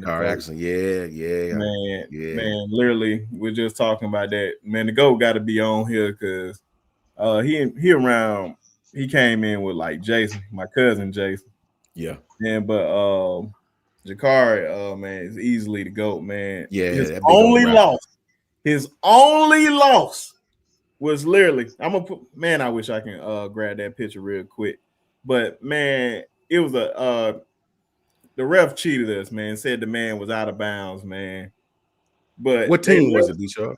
Alabama State. Oh, don't say that. No. Them referees got fired. Did they for real? They got fired because of that. Because it's an end zone catch. The guy caught the pass, and you see the 1 foot in the end zone. Clear catch his day. Man could have finished his career undefeated. Never will forget that, bro. Shout out to all the people in Selma. Coach Carl, I ran track against this dude. I remember he was older than me. I was like a freshman. His name was Fred Irby. I don't know if you know him, but that boy was fast as damn lightning. You know what I'm saying? But shout out to Bama State. Shout out to them boys. You know, it felt great putting lashes to their asses. But, shout out to them, man. Shout out to all HBCUs. Much love to them. What you mean that's not often? Y'all just started winning now. Facts. Now we gonna hold on. Y'all first home game when y'all open up that new stadium, y'all want to open it up on Turkey Day. Yeah. Y'all found out that game. Matter of fact, I pray to God Coach Al be on here next week. Matter of fact, Coach Sean, you definitely need to be on here next week because my boy that played during that time, my boy Philando Bauer, gonna be on here. Played wide receiver at Tuskegee, played in Alabama State for their first game in that new stadium and beat y'all. So that's our home. Was that Tuskegee? Tuskegee beat them? That was Tuskegee. Ooh, very first game. Susan. And it was a night game. I was there and we beat y'all. Susan. Grand opening, grand closing. So don't get too crazy. And then Jason brother, who is my cousin, Frank Walker, that played in the NFL for 9 years. Shout out to Frank. When he came to Tuskegee, in all 4 years, never, ever lost to Alabama State. Wow, man. Never. That's what's up. Never lost. Started as a freshman. Could have went anywhere else during that time. Graduated in 99, had offers. I didn't know this until I got older because I was young. But I knew he had offers like Florida and all these other places, but stayed at home just so his mama can watch him play. From freshman year all the way up to senior year, never lost a game. Man, look, those bring back so many memories, man. You know, and that fight song, even to today when the fight song at the end of the game, you know what I'm saying? So it's very, very, very historic, man. It's very, very historic. You know, I really enjoy when football season come in. I know I'm up here. I go up here and support our school quite a bit. So yeah, man, we can't wait till those games come around. And if you guys are ever in Huntsville during football season, please let me know. We have a good time up here, man. And shout out to everybody, man, for real. You know, yeah, everybody, we about to get up out of here, and of course, my brother's gonna shout out their channel, and I'm gonna put it in the comment section, and we gonna get on out of here, everybody. So definitely appreciate all y'all, and we're gonna start with Piano Man, and we're gonna get up out of here. As always, B Sharp, thank you for the invite, and man, I love hanging out with my brothers, and of course, Coach Sean. I know you can't be with us all the time, I know you be thinking about us in I do. spirit and Yes, sir. and everything. And be sharp. Thank you for coming by on the morning run every Yeah. day, man. And I sure do appreciate it. You can see me at the long run on YouTube, and I'm also music and sports guy on Twitter. Now, let me say this while I'm at it. KB's in the house tomorrow night, 8 o'clock Eastern, 7 Central. Everybody to the right, I mean to the left, going west. You know what time it is out there for you. KB Piano Man will start our first show together tomorrow night, and the name of it is KB Piano Man, keeping it a book. Now, if you don't want the truth, don't come over to our channel. If you can't handle the truth, don't come over to our channel. But we're gonna tell the truth and keep it a book with you anyway. And we're gonna talk about, you know how KB do the doggone thing. And so we just gonna have a good time. Everybody's welcome. Come hang out with us. But in the morning, I'll be back on with the morning run, and we're doing Coach Sean. We're doing a wrestling based thing, and we gonna do a personality thing where who's wrestling, will fit the Alabama offense, defense, special team coaches, Facts. and then we're gonna I talk like that. about what theme song from the wrestler should the Alabama Crimson Tide come out to. So come join us in the morning. It's gonna be lit. But the morning run with Piano Man. Facts, man. Love that. Hey man, you do. I'm about to take a topic away from just wrestlers, but Yeah. but I like that, man. That's Yeah, good. that's freaking awesome. And Yeah. shout out to you and KB on that, man. Definitely will be watching on that, and of course I be watching you at work and listening to Yeah. you at the same time I because appreciate I got it. a lot of downtime at work, but I be doing other stuff. So definitely shout out to y'all. Man, I agree 1,000%. I have you on, Piano Man. I can't really comment, at some Yeah, time, I that understand. sometime when I'm over in the building, we can't have our phones on us. You know how it is. That government stuff is different, man. They don't let you have that phone nowhere for real. And but when I'm back in the building where I can have my phone, I cut you on, bro. Even if I'm late and you over, I'll go back and listen to it, hit the like. I always support. I always anytime I'm not with my brothers, I'm gonna go support them. KB show, I catch his late. I'll come back, hit the like, watch the whole show, man. You know what I mean? Support, man. Much love to Janet. It's so good to see Janet back in here, man. For Yeah, real. Really, really, yeah. really happy to see Janet, man, and Mimi and Kimberly and Susan. Just everybody. Shout out to the brother KB, man, doing big things. We always tap in and Big support time. y'all show. Always, man. Tap in with KB and Piano Man. Can't wait for that show. Can't wait, man. Much love to Brinsky for having us on. About to start picking back up on my channel.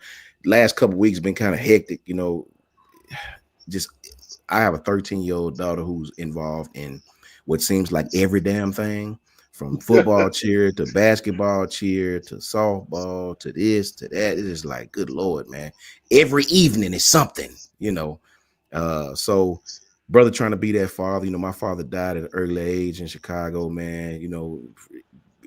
Wasn't really around him a lot. He was in trouble. So I try to make sure daddy always the number one fan of her. You know what I'm saying? Daddy always be in the front row. I let her see me at everything. I'm gonna be that father. I don't give a damn. You know what I mean? So Yeah. I try to be, allow her to grow and do things and show her that you don't have to take that road that daddy took. You take this road. That's what I bust my ass for every day, man. You know what I mean? So much love to Ty Hayes, to Jance, to Coach Al, to Coach Carl right there in the chat. Good to see my brother Coach Carl, our brother Coach Carl doing better. You know what I'm saying? KB, always shout out to him and his channel doing big things. Love his content to death. Justin Smith, Clint Lamb, all the guys at Bama Stand Up. Our brother John, wherever he at, who making that transition. Shout out to John, He was man. in the chat. He said, Was John y'all in the still chat? on. He said, y'all Okay, still on. yeah. Shout out to our brother John. I was just shouting your ass out, boy. Shout out to our brother John, man. Much love to John. Everybody tap in with his channel as well. John, of course, he's with Bama Standard as well, but he has his own channel now. Please tap in with him as well, man. So tap in and support all of our Wu-Tang clan, if you will. All the great Bama content creators who are doing big things, man. Shout out to all y'all. You can definitely find me at JMHO. Just my humble opinion. Sports on YouTube and Twitter. Roll Tide to you all. Oh yeah, man. You got the job, man. You already spoke it up, man. You did your part, man. God gonna take care of the rest. Yes, sir. Put that in the prayers. It'll happen. That's it. Yeah, man. Like I said, man, appreciate everybody just showing love to all our channels. KB always been a stand-up brother, man. Always showing Facts. mad love to all of us, man, and embraced us, and basically saying the same thing that we say, man. It's funny how you never met a person in real life, but they just like you, just real stand-up brother, man. Yep. Yeah. Yep. And I appreciate that. And I know all the guys appreciate that. And man, and Coach Sean, man, you a real stand-up brother, man. I appreciate you, my I brother. always appreciate you. Before I even got to know you, I always thought you was a stand-up brother. And then when I got to know you, I admire you, brother. I really do admire you. Likewise, my brother. Likewise. Promise you. And that's why I said, man, I'm dealing with a 2-year-old. I got a long way. And of course, man, I'm just trying to be that example for mine. Facts. And just trying, hey man, because I seen a lot of brothers. He said, "You about to make me cry." hey man, real recognize real, man. Facts, real man. Real, Facts, man. You a real stand-up brother, my man. brothers, man. Love them to death, man, for sure. Yeah, man. But like I said, man, just trying to be an example for her or whatnot, man. I know how my dad is, used to be, or whatnot, man. And trust me, I didn't appreciate it as a kid until I got older. Like stuff that he used to tell me, and one of them that just still stay with me to this day when it be on my hardest days. And he was like, man, hard work and faith will get a man through his tough times. That's it. Now, and I promise you, I learned that when I got older. Through my toughest time, bro. Hard work and faith will get you through your tough times as a man. That's it. Definitely shout out to all the fathers out there, man. Appreciate y'all once again, man. Y'all don't get the love that y'all deserve. Everybody want to do everything for mama. Mama this. Everybody got a song for mama. I always love my mama. Mama. Everything, man. What? Shout out to Luther Vandross for shouting out the father. Dance with my father. Dance with my father. Facts, man. Love that, bro. Shout out. Look, big shout out to Coach Carl, man. Coach Carl and Gil, Coach Carl, Janet, my girl Miss Jenny, who I met down at A-Day, who going through a cancer problem. I keep these people in my prayers on a daily basis, bro. That's why that is the only green light that I enjoy about this YouTube stuff. Piano Man, you know, me and him talk behind the scenes about it. You don't see us around here hating on other channels and talking bad about folks and all this cornish stuff. You know what I'm saying? You say it. No. You know what I'm saying? Just goofy, corny. It's weird. No, man. No, we support one another. We uplift one another. We pray for one another. We support each other channels, man. And that's what it's about. And that's why God let you progress, man. So that I don't worry about nothing else, man. Shout out to everybody out there. 100% facts. Yeah, I was like, man, everybody that subscribe to the channel and actually support. Not only you just subscribe to it, you support it and take your time out to support all our channels and just making us grow. That's why I said, man, you guys are the best. Yes, sir. And it don't cost anything to subscribe to any of our channels. And you guys chose to bring y'all time and energy over here. So definitely appreciate y'all. And we keeping all the lames and the weirdos to the side because they know better. When they know better. And I'm gonna leave it like that because they really know better. type. Man, that's all they do, man. Just want to be the keyboard warriors. That won't bust a grape. Yeah, I promise you, man. I see him on Twitter all the time. I get into it with him on Twitter all the time. If you ever see me on Twitter and you see me at a rant, I'm still learning internet jargon. You know what I'm saying? And that's my slogan. If you don't get your goofy ass out of my comments talking me to death, like you hit me with 18 comments and you still talking me to death, and they just be typing, type. Man, if you don't leave me alone, bro, quit typing me to death. Let me tell him about himself. Man, I'm like, bro, I'm not even thinking about this. Bro, you don't leave me alone. What you gonna typing me 14 minutes? And then this is what I can't stand. It be so funny. What them little pictures is, they call, they trying to say something, but they'll send a little picture. What they call it? A little GIF. GIF. Well, yeah. Yeah, so you talking about where it's just moving, but it ain't saying. Yeah, bro, look. I don't know what all that mean, bro. I don't know what that means, bro. I ain't got time trying to figure all that stuff out, man. You know, get out of my comments, see me, no damn pictures. You know what I mean?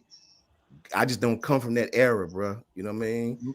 I smack sure you out don't. your damn shoes. I don't care nothing about no gif and jiff and deal. You know, leave me alone. Like dudes, we be talking about football, piano man, and these folks just be at me. Well, Coach Sean, these gifs and sending me these pictures.